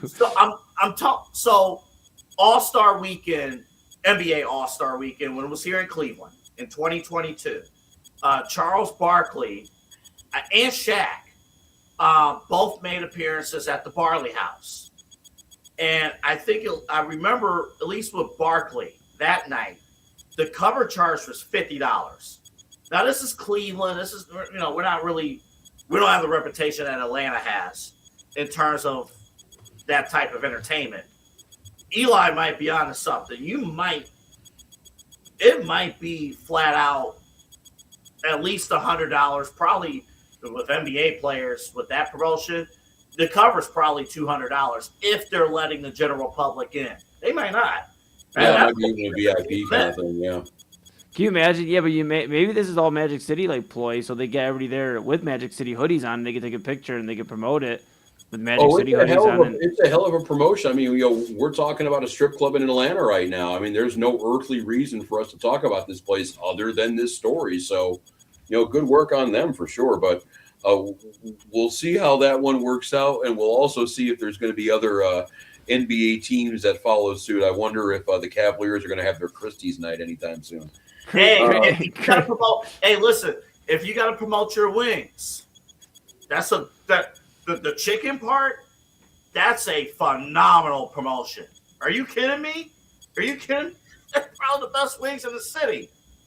I've heard that. I heard a lot of people in the area would say that they'd go into Magic City for the wings. They'd see what they see while they're waiting for their to go, but they would get their wings and just go. So yeah, I mean, it's just kind of like Hooters back in the day. Everyone talked about how great Hooters chicken wings were, and kind of forgetting about all the other things that were associated with the place. But yes, we'll move on here from this one. We'll keep an eye on taking their sons to Hooters. Oh yeah. Again, another awkward. Again, that's going to be some weird father-son conversations too at that game. It's going to be Dr. Phil will, I'm sure, have a good old time after that one. But this is the main event here on the Inside Hedge Podcasting Network. Going over some news and notes here to finish up the day. Let's see here. Do we want to talk about college sports or combat sports? What do we got? We'll let you two decide here. Boy, we're way to pit each other against each other. Because I think I pitched to college sports and Eli pitched to combat sports. Double A. You get the tiebreaker, Rob. Yeah. And we'll go with combat because Double A was basically the one who pitched the first story here. So we'll go with Moon here and the world of the fight game. We had a lot kind of transpire. We talked a little bit last week about Sean Strickland making a complete tool shit out of himself on national TV. We have some fallout with that we'll hit in a second, but Eli brought to my attention Alex Pereira big time MMA fighter. Currently, what the heavyweight champion? Is that what it is at this point? Yeah, Pereira, he relinquished the light heavyweight championship. Light heavyweight. Yep, and there's going to be a title fight at, I believe, UFC 327, Rozycki. But Tom Aspinall right now is a UFC heavyweight champion. There's a big thing going on with his eye. He fought Cyril Gane, and he had a bad eye injury.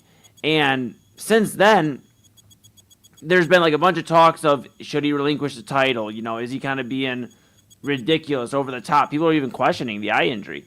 But so while that's still going down, there's rumors. Oh, by the way, and I'll let you go. I just want to stop. I saw the replay on that eye injury many, many times. We're talking taking the first two knuckles into the eye socket. We're talking about your knuckle basically bought. Like he damn near lost his eye. He absolutely almost lost his eye.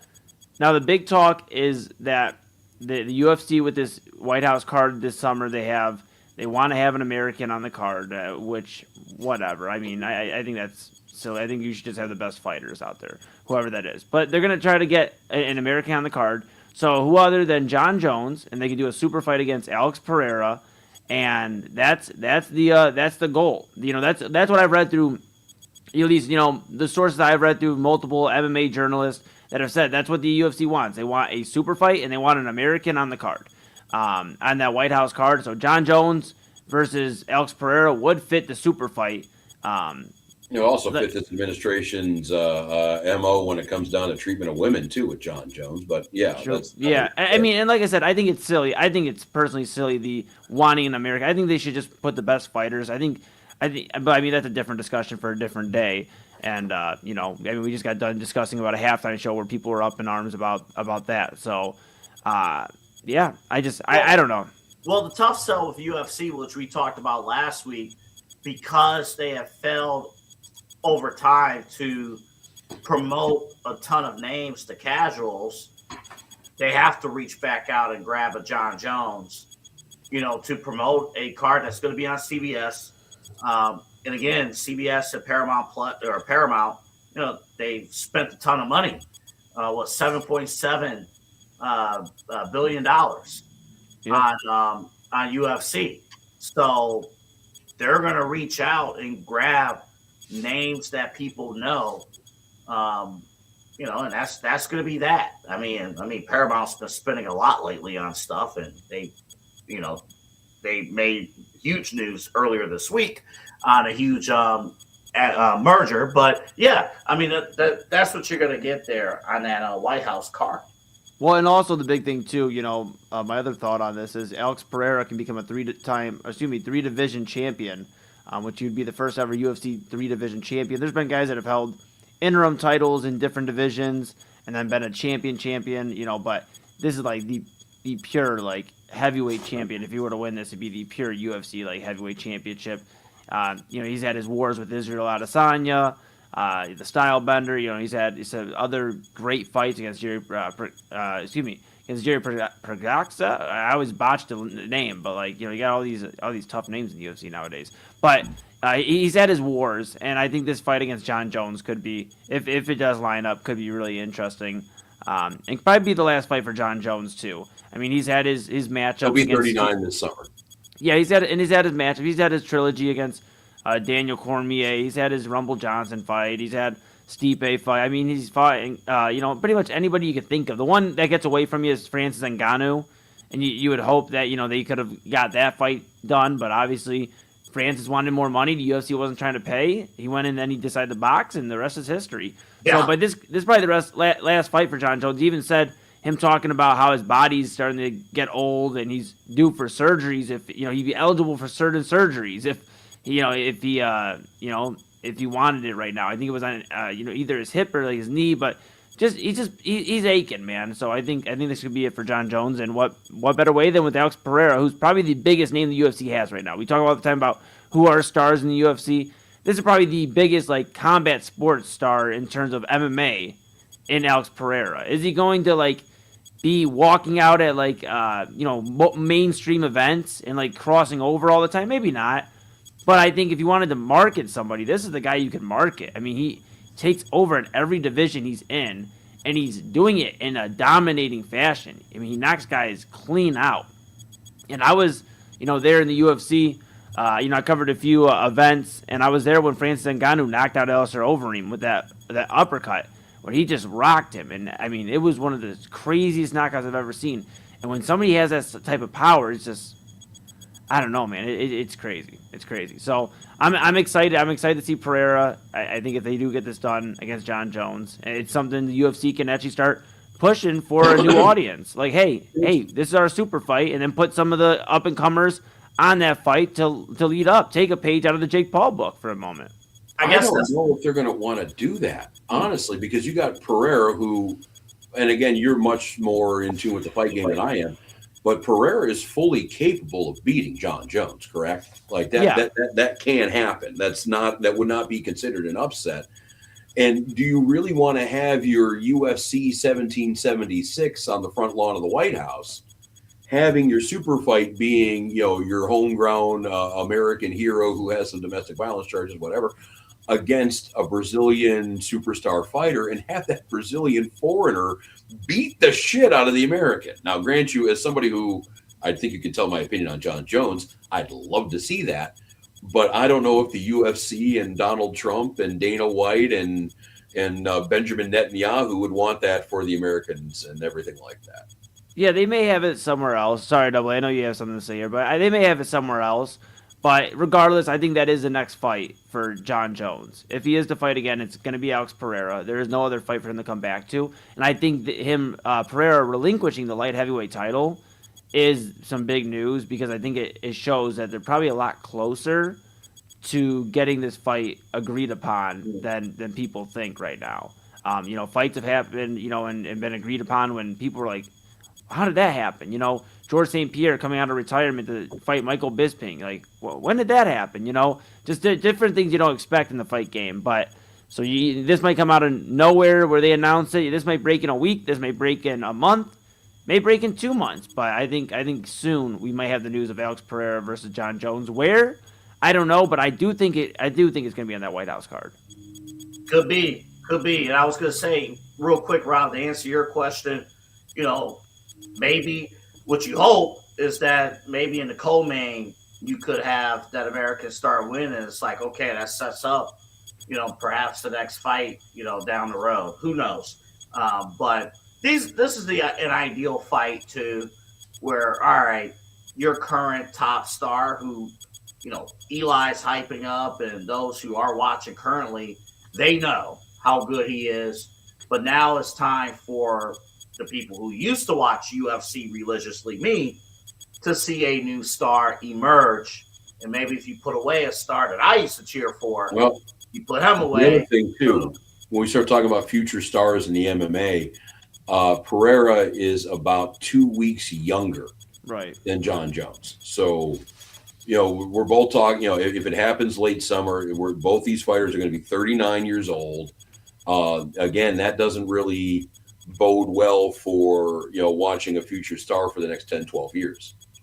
But also not a lot of wear and tear on his body. I will say that's the one last thing I'll add on that. Not a lot of wear and tear on Pereira's body. He's knocked out a lot of guys clean, cold. And John Jones, though, he's had his fair share of finishes. He's also had some wars. I mean, he's had some wars, man. And so I don't know. It'll be interesting. I just thought it was interesting. I thought it was noteworthy enough that, hey, the biggest star in the UFC just relinquished his title. So that's crazy. Yeah, and I guess we'll move on to the second part of the MMA schlog this time around. And this is actually, and all due respect to Eli and his love of the game and everything like that, this is why I'm not going to be watching this stuff here. We talked about it last week a little bit, the first part of this story. Sean Strickland goes off, the MMA fighter, won in a decision, I believe, a week ago. A very pro-MAGA, pro-white, straight, alpha kind of guy, who I think we all know the type. We played his comments last week where he was throwing out some anti-gay slurs on Bad Bunny and the NFL in general, some sexist stuff towards Ronda Rousey, Amanda Nunes, Gina Serrano. And I said, last show that I was going to be curious to see how Dana White handled this, because honestly, you can't blame a league or a group for having a dumbass, but you can blame the group when they don't handle that dumbass effectively. Well, Dana White proved that Sean Strickland wasn't the only dumbass in the MMA. He was asked about this stuff, and he said, everyone got their hopes up at first. Quote, "It is a nightmare," he said very bluntly. This is according to Yahoo Sports. Then White, though, did not stop talking. He suggested that certain media questions to some of these situations or contribute to some of these situations escalating beyond just fight-related stuff. And the quote from him, do we have the audio or do I read Yeah, this? we have it. We have it. Yep. What he says during media day and things like that doesn't affect your booking of him, right? You are still happy to put him in those? It's a nightmare. But you guys don't help. Asking him dumb shit, ask dumb shit, you're going to get dumb shit. What'd you think of Bad Bunny? What'd you think of the Super Bowl? Get the fuck out of here. You fucking kidding me? Yeah. So when you talk about what Strickland says, you guys like to push the buttons. Yeah, if you ask a racist shit, he's going to be racist. If you ask a fucking misogynistic shit, he's going to be misogynist. And I was hoping that the MMA and UFC was going to handle this a little bit better, but Dana White with the "look what you made him do" defense.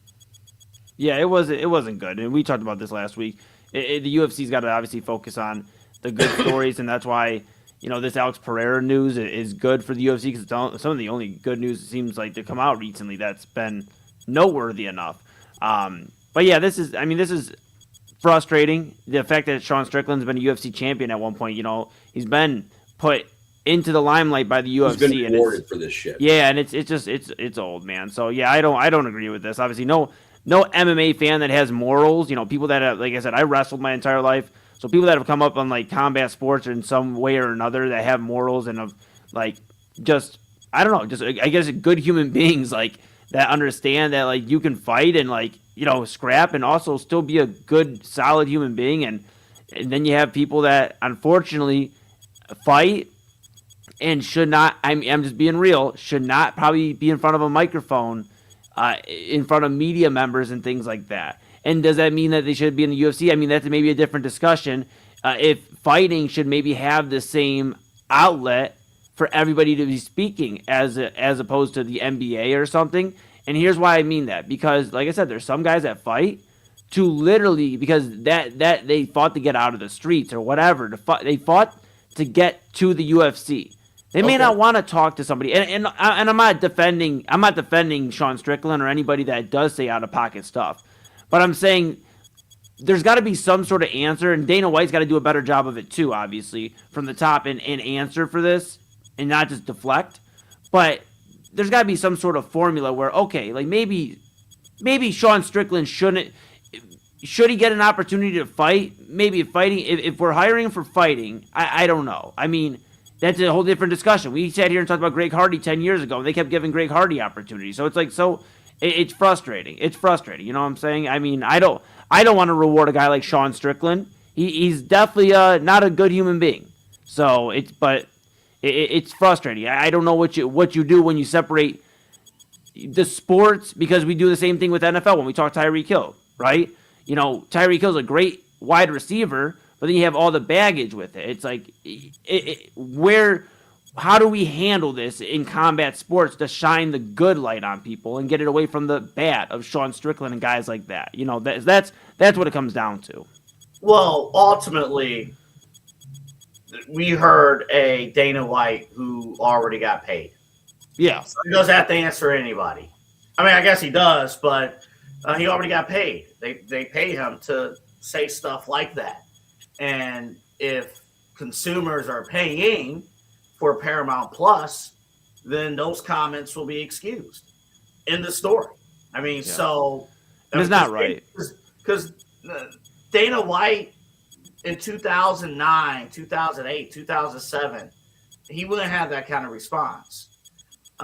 This is a man who is very comfortable in his position, and I listen. Attacking the media, it's sport. I'm sure it's fun, fine, whatever. And I get it at times, but to not even there was no accountability, and you're actually encouraging one of You're your guys rewarding to go out there to do that. Yeah, You're fueling the fire. So yeah, Dana has nobody to answer to, and his boss is like that. So you're not going to see a change unless fans don't pay for Paramount Plus. and that's Because my they spend for this. And that's my other thing, Double, not to interrupt him, and I'll kick it back to you, Rob. But like my last thing on this is Dana White actually does a lot of times cause a bad look on MMA. That's what I'm saying. Like, there's got to be a way to get the bad away from, like, the mic away from guys like Sean Strickland that have just terrible things to say, never anything positive. And Dana White rewarding these guys. Well, that's why like a lot of MMA journalists in the MMA world aren't necessarily fans. Like when they watch press conferences, they're waiting to see. Ariel Hawani about Dana White. Oh yeah, I mean, but I ask a lot of journalists. They're just not necessarily the biggest fan of him. He has He's just a prick. I mean, so it's tough, man. It's like I said, just me as a combat sports guy, I'm torn because I understand like what you're saying. Like I can understand why you want to watch it. I'm gonna watch it because of the good stories like Pereira, and that's why I'm torn because it's like I still want to support the good guys. But it's tough, and it's getting tougher and tougher because of shitheads like Sean Strickland and Dana White supporting him. So, well, I could do two things at once. Real quick. I can do two things at once, right? So, okay, if they're doing a simulcast on CBS, yeah, right? All right, fine. I mean, I have an antenna. I could put on channel 19 and watch the fight if I wanted to, if it's intriguing. The White House, even for the sake of this job, for what we do, we're going to have to cover that White House card. We're going to have to. It's going to be in the middle of the summer. I'm not watching one fucking second of it. It's going to be in the middle of the summer. We're going to have to at least know the results. But I don't have to spend a dime on Paramount Plus. I mean, if that's going to be one of their heavy investments, that's a tough ask. But to your point, real quick, Eli, to that point, I get it. There is more MMA than UFC, but there's more professional football than the NFL. There's more professional basketball than the NBA. I mean, there are professional leagues across the world. Even here in the States, there are other there are professional leagues. But the top dogs, fair or unfair, they're number one. They're the ones that represent an entire sport. So the way Dana communicates MMA through UFC is how the national perception of mixed martial arts is going to be. Fair or unfair. It's just like even with boxing. And that's what I'm going to say. Yeah. If you have an organization, and we just talked about the Pereira fight, you're going to reward somebody who beat the hell out of a stripper and then assaulted cops in a cop car the night that one of his fights was inducted into the UFC Hall of Fame. You're going to reward that guy who gave your sport a black eye on a Hall of Fame night with a White House main event. You are rewarding this shithead, Strickland, Covington, whatever the fuck this guy's name is. You're rewarding this dude after misogynistic, anti-gay, anti-everything comments with more and more title fights and more exposure. And not only are you rewarding him, you are defending him to the media. We just played it. Dana White gave us the look what you made him do. Just like, you got somebody cowering in the corner bleeding and you got the abuser over them going, look what you made me do. And I'm sorry, we could have some choir boys. Alex Pereira could be literally walking across water. He could be the greatest human being on the planet. And when this organization just either turns a blind eye or rewards absolute shit behavior, and this stuff is not stuff that is a political in nature. This is not stuff that is left and right. Don't beat your wife. Don't drop the F-bomb when you're talking about gay people. It's not that fucking hard. And if you do think about that, if you do feel that way, keep it to yourself. Because, they're paying him to fight, but they're also paying him to promote the fight. And I guess he's doing that pretty well. It's an old wrestling heel trick. You just piss off everybody. Yeah, but this organization is letting this happen over and over and over again. And I'm just tired of it. We have Dana White thinking he can do whatever he wants to do because his lips are firmly planted on the president's ass. Never mind that he's hanging out with pedophiles and terrorists. We're doing our thing here over at the UFC, and everything's going to be fine. The second that Trump is out of office, the second that this whole thing is gone out of the White House, I'd love to see how Dana White acts when he doesn't have that bulletproof shield up around him that he does now. Well, I'll say this has been longer than the last 2, 3 years or 4 years. I mean, this John Jones bullshit's been going on 15 years. Well, I was going to say this is before. I mean, this has been a long thing with Dana White. I think He ultimately fighters, he bullies reporters. He's a prick. Well, I think it ultimately, and he wasn't, like the Double A's point, he wasn't necessarily always like that, which is crazy. But the power got to his head, and here's the thing. I mean, I guess my final point on this, because I know we probably have another story or two to get to. My final point on this is, I think we just got to, obviously, it's disheartening sometimes the people we have conversations about, the athletes we have conversations about that are making a lot more money than us, that get put in position to say some of the shit they do.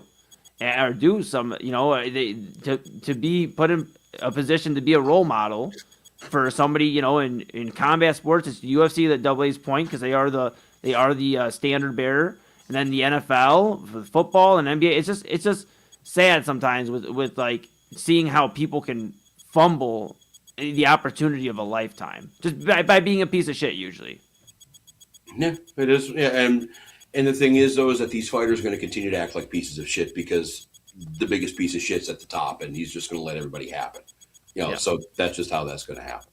Yeah. But this is the main event here on the Inside Edge Podcasting Network. Rob Rozycki, Eli Moon, Double A Anthony Alford. We got a few more minutes left, a couple more stories. I think we should hit this one because it's fairly local, and I guess it's a pretty good segue if we want to keep on talking about MAGA gas bags. Bruce Pearl, he was on TV the other day, and he had some words to say about the undefeated Miami Redhawks. Miami, Ohio, here's the deal. Are we going to select the 68 most deserving teams, or are we going to select the 68 best teams? If we're selecting the 68 best teams, then Miami, Ohio is going to have to win their tournament to qualify as a champion. Because as an at-large, they are not one of the best teams in the country. And that's going to be a difficult choice for the committee to make. Here's a question that I have for the group here. What is more valuable, the conference tournament or the regular season, winning out the regular season? I think it's regular season. Right. Because I think you got a larger body of work. I think they play well, but the unfortunate part of being a mid-major is you got to handle your business not only in conference but also in tournament play. Yes. My son played at the University of New Mexico, and they actually snuck in and won the conference tournament. And that throws off everybody. And they win and they lost to Clemson. But at the end of the day, I think you just got to take care of your business if you're a mid-major team. Yeah. I don't know if the 0 at the end of the season makes a difference, unless they win out their conference. Because here's why it's crazy. The MAC has not had multiple teams, multiple bids since 98, 99. So that's almost 30 years ago. And the strength of schedule for Miami of Ohio, 321st. It doesn't look good when we're weighing resumes, which is what's happening with the bubble talk right now. You mentioned New Mexico. Correct. They're one of those first 4 in, first 4 outs.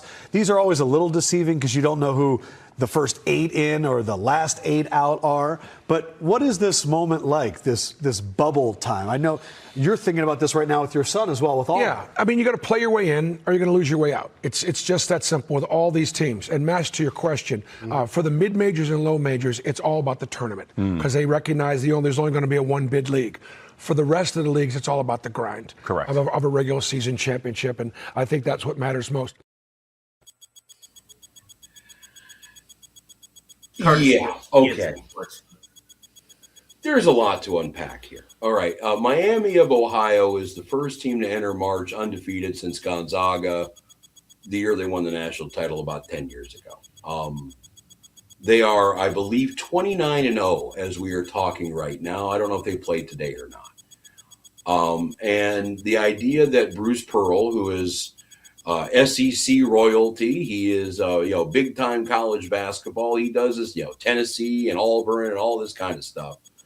The fact that he's shitting on the mid majors is not surprising at all. Yeah, and me and Chad have covered this on primetime. It would be a travesty if Miami of Ohio didn't get in, even if they didn't win the Mid-American Conference. I mean, they're going to finish with 30 wins regardless. So at this point, it's like, how can you leave a team out that has over 30 wins, especially when you see teams that get in that have 6, 7, 8 losses?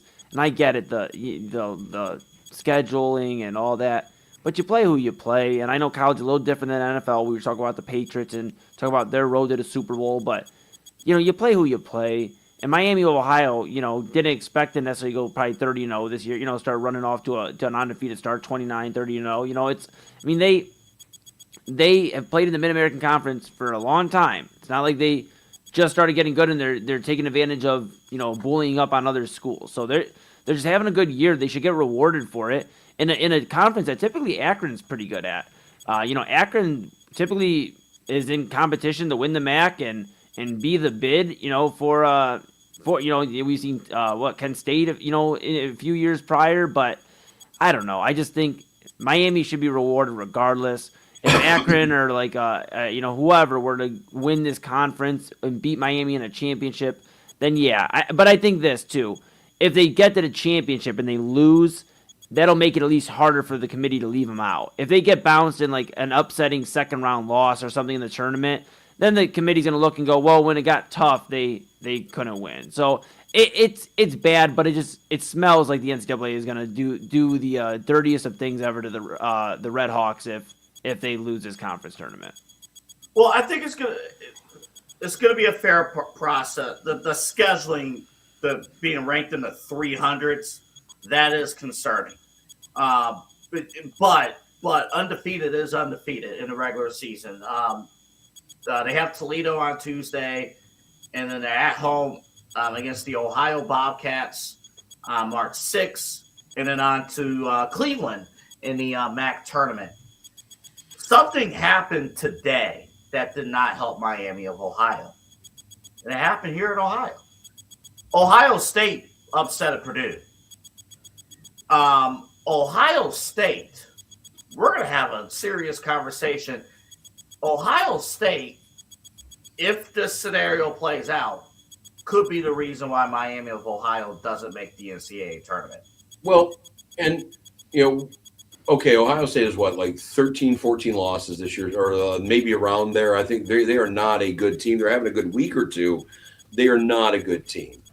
And I just think it's an absolute horrible message to send if they lose the final game or even the semifinal game, that if you got a Miami team that's 30-1, 31-1, whatever it would be, to send them home after one loss, because at that rate, why would any Division I prospect with options want to play in a mid-major? Why?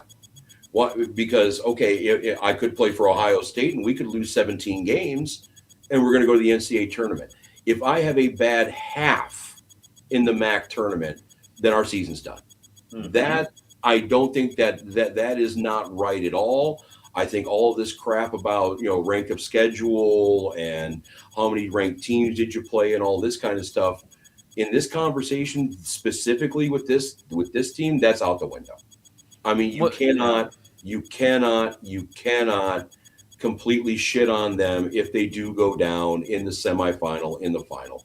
There's just no way. And I wonder if Bruce Pearl, and he alluded to it a little bit in that audio, I wonder if Bruce was looking at possibly, the Auburn team down there that his son is coaching, the Nepo baby that has no actual basketball head coaching experience and who only got the job because dad retired the day before practices started and they had to hire him. He's sitting there on the bubble. I wonder if that has anything to do with, possibly the way that good old Brucey's looking at this bullshit. Because honestly, it's all this is gatekeeping and elitism and everything like that. So at this point in time, Miami should be in right now regardless. If you play the entire regular season in Division I don't give a shit what conference you're in. It should be in the title.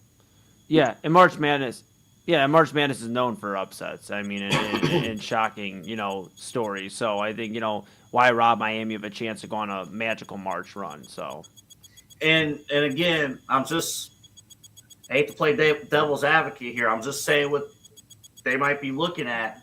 Miami to this point played 0 quad 1 games, and they're only 1-0 in quad 2 games. But there is a metric. I'm looking at it here off the side here. Well, the metric I'm looking at right now is a 29-game winning streak. That doesn't matter. But they do have some wins against the bubble, the WAB. So that is how they calculate how the average bubble team will perform against your schedule. Rob, I'm with you, buddy.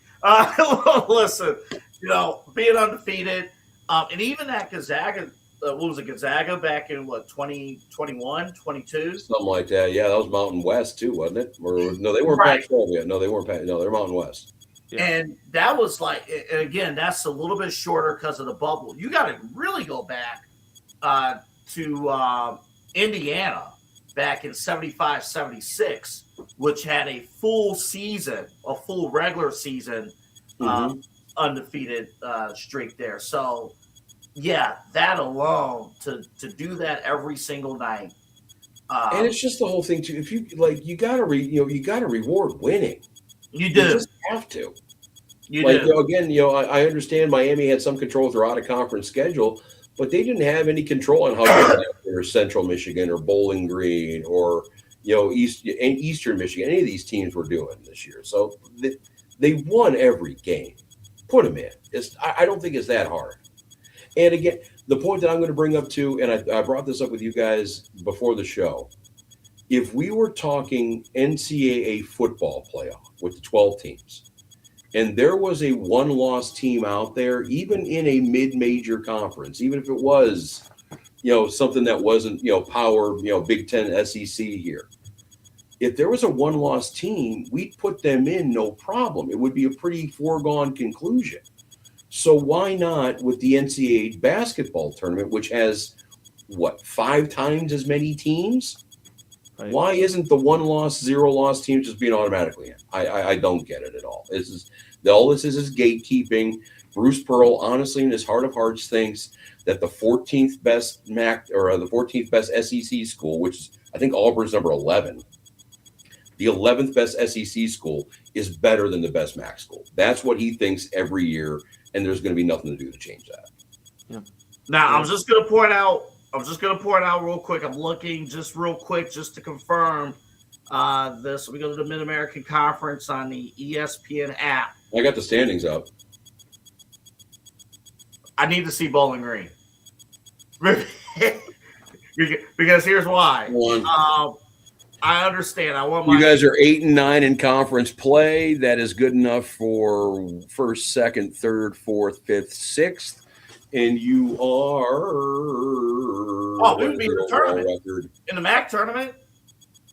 17-13. You're actually a winning basketball team, AA. You're in. You're in the tourney. We're in. So listen. This is AA.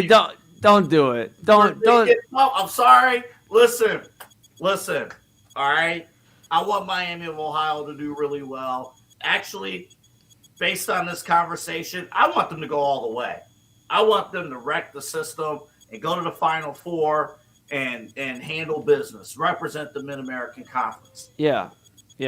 Bowling Green has not won a MAC tournament since the 1960s. If it comes down to Bowling Green and Miami of Ohio, we got to do what we got to do. Yeah, but AA, do you know that? I'm sorry. Yeah, but do you know that both of those things can't happen? We just talked about what the NCAA is going to do. Both of those things can't happen. It's either Bowling Green gets in and Miami doesn't get to run the table because they will not get into the tournament, or Miami wins the MAC tournament and they get a chance to go run an undefeated season and Bowling Green just has to wait another year. So, I mean, you waited this long, AA. You're telling me you can't wait. No, you can't wait for an undefeated. You can't wait. Let Miami have their. If it's Miami versus Bowling Green, let's say that would probably be like a quarterfinal, maybe a semifinal. Yeah, probably a semifinal. We gotta do what we gotta do. We gotta do what we gotta do. Hey, if Miami's good enough, they beat us, but that's not my concern. Bowling Green, we ain't waiting another year. We finally made the Cleveland stage. We going to that tournament. It's going to happen. Okay, well, Double A's calling his shot right here. We'll wait to see if that actually happens. He's called two All right, shots. He do said we want to move on to news and notes, or do we want to talk about the WWE covering Dick in a Box? I know. I know we don't have any stories left tonight, so I think I'm gonna go with the WWE one. All right, so yes, I am referring to the classic done by Andy Samberg and Justin Timberlake, Dick in a Box on SNL. The WWE did their own version of that, and they had this odd box. That's not an odd box; that's an odd wrestler. An odd box sitting around their elimination chamber, and not since the Gobbledygooker was a debut quite like this one. Danhausen, he's a wrestler. Very nice, very evil. Like, what else is he? He's that. He's what you're looking at right there. That's Danhausen. He is now in the WWE, and from what I understand, the people who like that kind of thing had some issues with the way he debuted. Yeah, he's very nice, very evil, Rob. And be careful, because he'll curse you. But, yeah, me and Double A got to watch this. 40 pounds. Yeah. Well, me and Double A got to watch this yesterday, and I'm sure we'll hear some more reactions. Got to or had to? It was on the screen. It was on the screen, buddy. Yeah, there's pizza involved. We got to eat pizza and shameless plug. Yeah, go ahead. Oh yeah. You can't forget. Come on. That's right. The popcorn. Sweeties popcorn. Talking about the Side Hustle Wrestling Podcast. Sent you to BA Sweeties. That's true. All right, so we got to watch this yesterday, and we were talking, and I'm talking to Double A and Kyle, and I'm like, it's Jericho, right? Like, it's got to be Chris Jericho. And they're like, maybe it's Danhausen. He's been, hinting at possibly in his contract's up with AEW. And I haven't been watching as much as I used to, consistently. I think the Side Hustle Wrestling Podcast with Double A and Kyle, because that's how I get all my updates. But I was disappointed. And I like Danhausen. I think he's funny. I was there in Cleveland when he did his AEW debut. That was really funny then. The whole gimmick's funny. It could have been done a different way. And, everybody's been waiting on Jericho since Royal Rumble. Everybody's like, oh, he's coming out the Rumble. Well, okay, well, now he's coming out the... He has some contractual issues with AEW right now. That's the reason why I'm hearing that's getting dragged along. I know, but I think people are just pissed. Like, people want to see Jericho. So I think anytime that it's not him, it's just going to upset people. Because who else are they really bringing over right now? So, I don't know. Double A, I don't know. Are you a Danhausen guy? I feel bad for. I love the act. I love the act for what it can be. It's fun. I know in pro wrestling that one of the women that performed with him is going to main event at WrestleMania one day. But for the promotion, very tough sell, right? Because you're promoting this crate. There was history and tie-in with Jericho. Rob might be right, too, that there could be some contractual things going on with Jericho and AEW where he couldn't jump in. Here's the other thing. Maybe, Jericho didn't want to jump back to WWE. Or jump out of a box. So, yeah, the crowd in Chicago, they were not happy at all with this act. I can tell you firsthand, Kyle was really not happy with this. So, but it's fun. He's very nice, very evil, and he curses people. And honestly, I saw him. Eli and we saw him at AEW a few years ago. Yeah, it's fun. Yeah. It's stupid. It. Rob, I understand if you get Doink the Clown vibes here. I'm not even worried about Doink the Clown. That was Mad Bourne. He was, 250, 260 pounds. He was a grown-ass man. Danhausen, I think, is 175 pounds? Yeah, but this isn't Doink the Clown. This is And, I understand Yeah, why he is the kind of balance soaking was there. wet. Yeah, I can see. Yeah, that's a But cool. this is more of like Taka Michinoku. I mean, but he's not going in there to give you a 5-star match. He's going in there for like more the storyline. He's going in there to just basically be funny and Like, listen. So that woman in the corner, she's gonna main event WrestleMania one day. I don't even know who she is, but that happens. She doesn't even know who she is. She'll be a different gimmick by the time she gets. Right. That's gonna be somebody who's gonna beat Rhea Ripley 5 years from now at WrestleMania. Dude, I will say this though, the popcorn was great. Shout out BA Sweeties. Yeah, that's cheddar popcorn. It's late. I had to put it away because it's late. Yeah, yeah, Double A. Come on, man. Ready to smash that whole bag, but yeah, I could tell Rob you're ready for WrestleMania. The Dan Housing got you hyped up and ready for WrestleMania season, there, buddy. Yeah. I'm watching. What do I have on the TV right now? It looks like Buzz Sawyer and Ted DiBiase and the Omni in Atlanta in 1983. Listen, at least this is not RoboCop or whomever. Halloween Havoc. Yeah, dude, Peter Weller actually out in the RoboCop suit, and they were like having him do something against Sting, and guess what they realized? Like midway through, like him working with Sting in Halloween Havoc, he couldn't take a bump in the suit. Yeah, like he's on the ground and he's like a turtle, on top of his shell, and he can't get his, he can't actually pull himself up off the ground because of that damn suit. Oh, that's bad. Yeah, that's bad. That's tough. I mean, can you imagine though taking a bump? I mean, you think of like Tough Enough and like, okay, you got to just take a back bump, and like the RoboCop thing. No way. And at least with Tough Enough, they were kind of trained people who were beginning to train. Peter Weller is a fucking actor. He doesn't know anything about wrestling. And, we saw that was a problem too with Tiny Lister when he was Zeus. Like, oh, he looks like a wrestler. No, okay, he can look like a wrestler. He's not going to be a wrestler.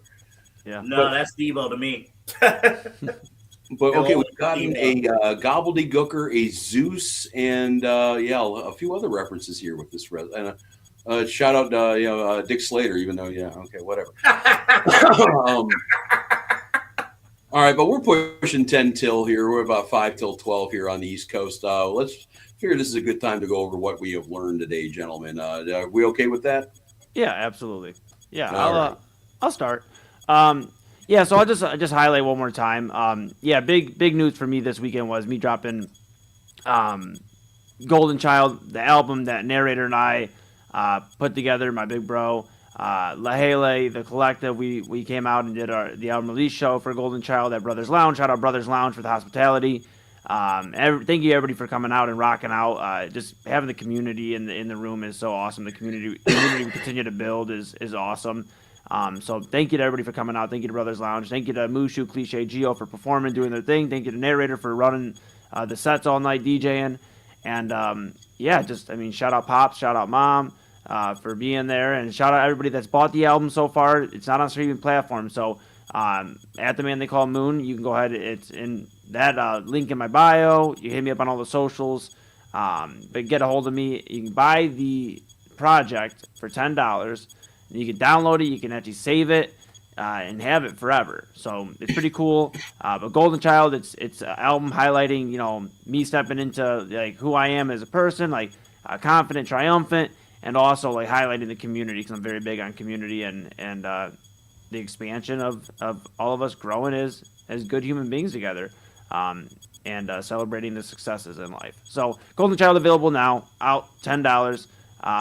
I'll post a link on all my socials again throughout the week. And go ahead and grab that. And I'll see you if you are in Texas and you're watching this right now. I'll be in Texas, San Antonio, Austin first. I'll be in Austin, Texas, March 12th at the Next Wave stage.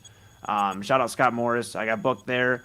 I'll be performing over there at Abe's in Austin, Texas. And then San Antonio, I'll be at Studio 210, My Thriller in Texas Festival, March 20th. So I'll be having that Ohio, Texas artist collabing, performing. So it can be awesome. I'm excited, fellas. That's got a busy month coming up here for March. By the way, how can people follow you on Instagram? Yeah, it's right there. At the man they call Moon. Right there. Right underneath my thing. At the man they call Moon. I guess I should switch that, right? Because we're talking about what we learned. But at the man they call Moon. And yeah, that's how you can go ahead and buy the album. I really appreciate the support, man. And let me know what you think. Obviously, if you buy it, hit me up like after. Tell me like what you thought of it. I love hearing like what you actually thought of the album. So that's pretty cool too. So thanks. By the way, special shout out, not to get some things in there. Our buddy Ryan Lang is in this album. Of course, Papa Moon's in it as well. And many others are in this, Hey, I had to drive to Ashtabula to work a high school basketball playoff game on Friday. And that hour drive seemed a lot quicker because of your album. So I loved it. I appreciate it. Thank you, bro. So I'll go next here. I just remember too. I think later this month we might have a bye week on this show because both of you guys will be like out of state, so we might have a bye week. It'll be the happiest place on earth, motherfuckers. I was going to say the happiest place on earth for me is here, except my rent's due tomorrow. So, are you going to Cleveland Browns Stadium, Rozycki? No. Okay. No, I pass that everywhere on the way to work. No, we're going to Disney World, actually. We're going to, yes. Did you guys? Yes, it'll be Nikki's happy spot, and I will be there as a prop, so we'll be good to go. Which parks are you guys hitting up at Disney?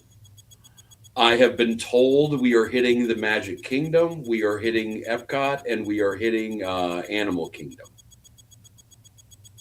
Those are great spots. Those are. Yeah. Oh, I don't think it's Disney. I don't think anything's going to be bad. So. No. No. Oh God, which ride is it? I can't think of it, but there's a ride there that you have to get on. There's a ton of Disney stuff. You guys, Nikki will figure it out. You'll be fine. Nikki's already figured it out. Nikki's yeah. Those are the type of trips. Those are the type of trips that are planned out, booked from sunrise to sunset, months in advance. And you just say, yes, ma'am. Yes, dear. Thank you, dear. Yeah, the whole idea that I looked at, I said, yeah, we'll just figure out what we're going to do when we get to the park. And she's just like, my head was on fire at that point. So, yeah, we'll. It's not a vacation either. Yeah, it is not a vacation either. Like you gonna be up at what 6 a.m. maybe earlier. Yeah, probably. Yeah. Getting that breakfast. Gotta get the breakfast. Gotta hit the bus. Gotta get to the park. Early entry. Because because that's the difference. Ratatouille. That's what she wants to hit. You better get in line first. Get the early entry to Ratatouille. Otherwise, you're gonna be waiting 3 hours.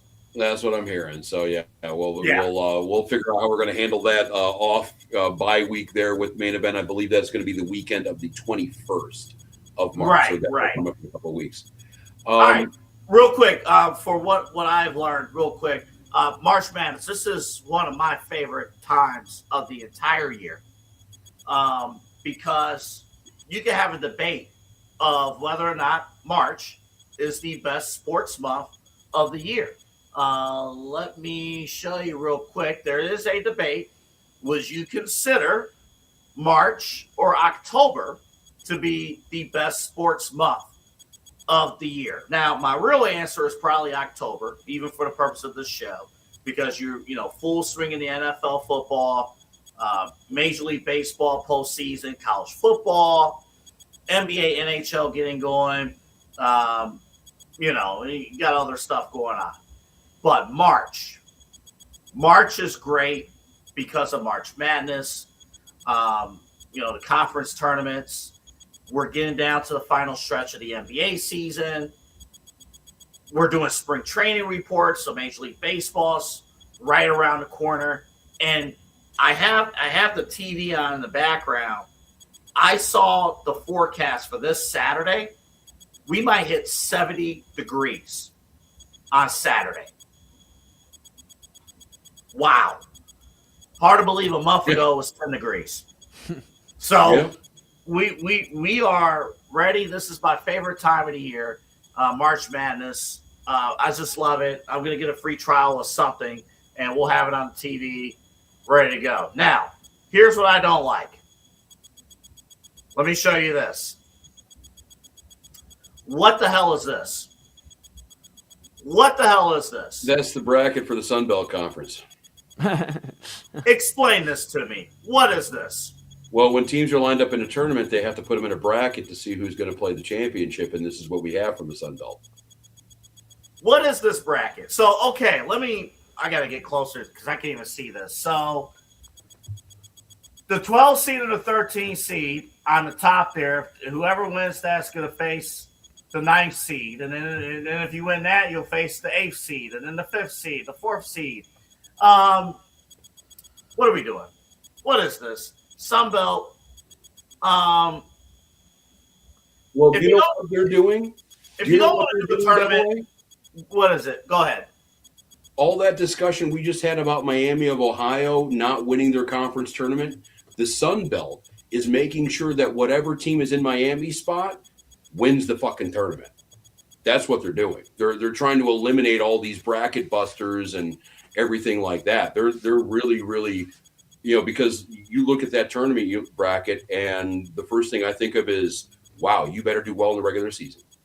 So let me pull it back up here. So, if let's say for conversation's sake, this was the Mid-American Conference tournament. Miami, as the 1 seed, would automatically be in the semifinal. Yeah, they'd be where Troy's at right now, Troy or Marshall. Yeah, Troy. Yeah, Troy's the 1 seed. So that would be Miami. Yeah. Yeah. I would assume Akron is the 2 seed. Yeah, right now, yeah. Yeah. I might be onto something. I mean, it's that bracket is not easy to follow if you're a fan, but yeah, if you want to score, that's what they're trying to eliminate all the tomfoolery. So yeah, we're gonna find out. That, again, March is so much fun. All kidding aside, my hope is that the teams are able to leave it out on the floor. Let's hope. All kidding aside, Miami of Ohio should be getting in, and hopefully that happens. I think it would be a black eye to college basketball if Miami of Ohio does not make the NCAA tournament. They've done enough. They played it on the floor. The one metric that you can't measure more than anything else is wins and losses. So hopefully we learn that Miami of Ohio is going to wreck the tournament, go to the Final Four. But it's March 2nd now, my favorite time of the year, March Madness. That's what I've learned, and that's what I'm learning this month. Well, I learned 2 things, actually, as Double A said the date, that we are now officially in the season, or in the month that baseball will open up. That's cool. And the other thing I have learned, speaking of baseball, and I put this down in our Guardian spring training report, but this is a league-wide thing. As someone who, especially in sports, does not have a lot of patience with authority figures and official types, and if you're with me on that one, you will agree that this ABS thing, this automatic balls and strike system, is going to be lit. It is going to be awesome. Here's why. If you were watching this thing, and the way this works, and I think this is a genius rule from baseball, you get 2 incorrect challenges. You get 2 screw-ups. Now, until you get those 2 screw-ups, if you're right, you can challenge 45 pitches. If you're right, it is infinite. So we're seeing a lot of these, umpires, especially if you're up there, and we all know the type, if it's the Lance Diaz or Laz Diaz or Angel Hernandez, CB Buckner, those kind of guys, you can tell you're going to be in a long day by inning 1 or 2. And the Pirates earlier in the week had a situation where it was 5 straight challenges from the Pirates on balls and strikes that were overturned. The umpire was wrong, and the Pirates kind of kept on going with their day. When they finally challenged one that the umpire was right on, got a standing ovation from the folks at the spring training facility. If you like watching umpires look like absolute garbage, this is going to be high theater. Because what happens, they tap their hat, and the umpire, he's standing behind home plate, but he has to like walk off like towards one of the on deck circles. So he is like standing in the middle of just green grass, waiting for his judgment and possible public shaming. This is amazing. And I think what this is going to do, more balls and strikes are going to be correct. But I think you're also going to have these umpires that are going to be kind of tired of being punchlines in front of everybody, that are going to actually get pretty good at their jobs. And that's going to help baseball out. But in the meantime, Tom Hamilton with a shitty umpire, you could book him at hilarities. It is going to be outstanding. But yes, so far so good. It's amazing with Rob Manfred, and as much as I hate him as commissioner, the rule changes he's made in the last 4 or 5 years, at least under his commissionership, they've worked out pretty well. And right now, we'll see what happens with this ABS thing, because it's going to be a weird, and I'll only go a couple more seconds here. It's going to be fun to see how these teams use it, because you have a case like the White Sox. It was a spring training game, so nobody cared, but they were out of challenges in the top of the third inning. And if you're playing a major game, if you're playing important games, how important is it going to be to have one of those challenges in your back pocket? Yeah. And is it going to turn into a situation where, like a 3-0 count, certain players can swing on 3-0. Certain players can swing on 3-0 sometimes. Certain players can swing on 3-0, but they're going to be in Columbus by the time they're done swinging. Is that going to be the case with these catchers, with these hitters? Like, are they going to be able to trust a guy like Austin Hedges behind the plate more than Bo Naylor?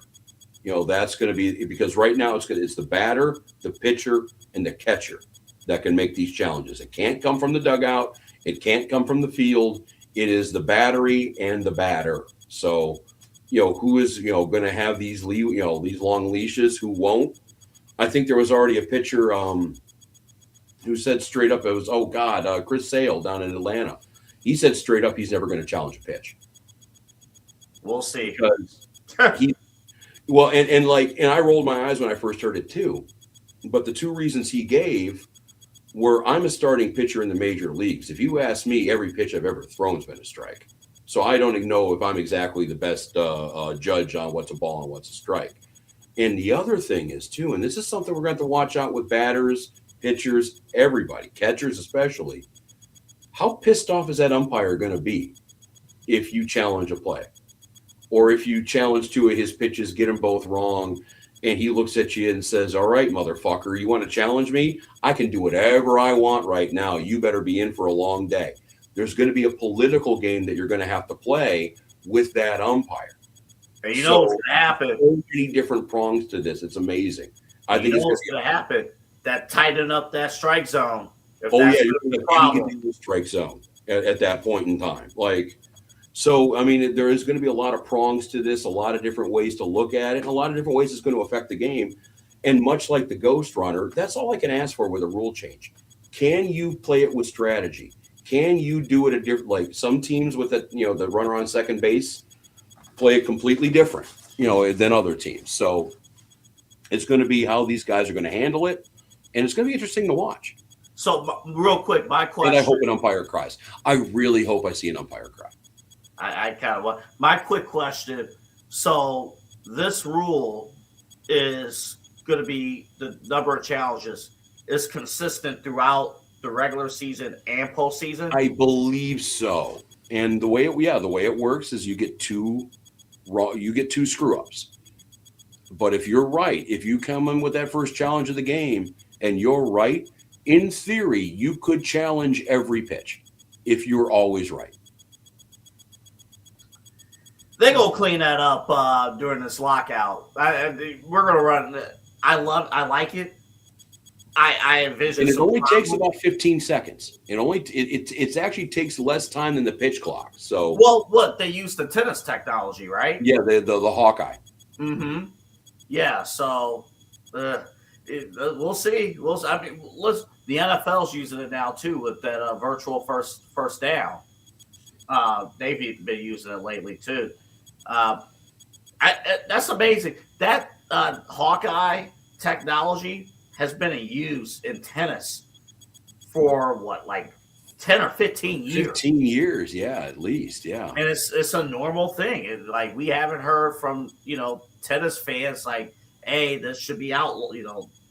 They're not making the right calls. The only big change, the only thing that tennis has lost. You ever see the old tapes of John McEnroe back in the day screaming at the umpire, "You can't be serious"? That's what he was arguing over, was in and out. So now that the computer's there, yeah, the computer's serious, dude, and no sense of humor whatsoever. No. It's like getting mad at somebody, and then you want to show your authority. In the old days with the landline phone, you slam the phone and stuff. Well, you can't really do that with your cell phone. You missed the flip phone. The flip phone that was. Yeah. I've had enough. And you could do the 2-finger one too, just. Oh man, no, you look so bad now. Like, I'm gonna hang up on you, and then like you missed the button and stuff. Oh, one other thing that I learned, my phone finally did the iOS update. I mean, it's not bad, but they've changed so much. It's hard to find stuff.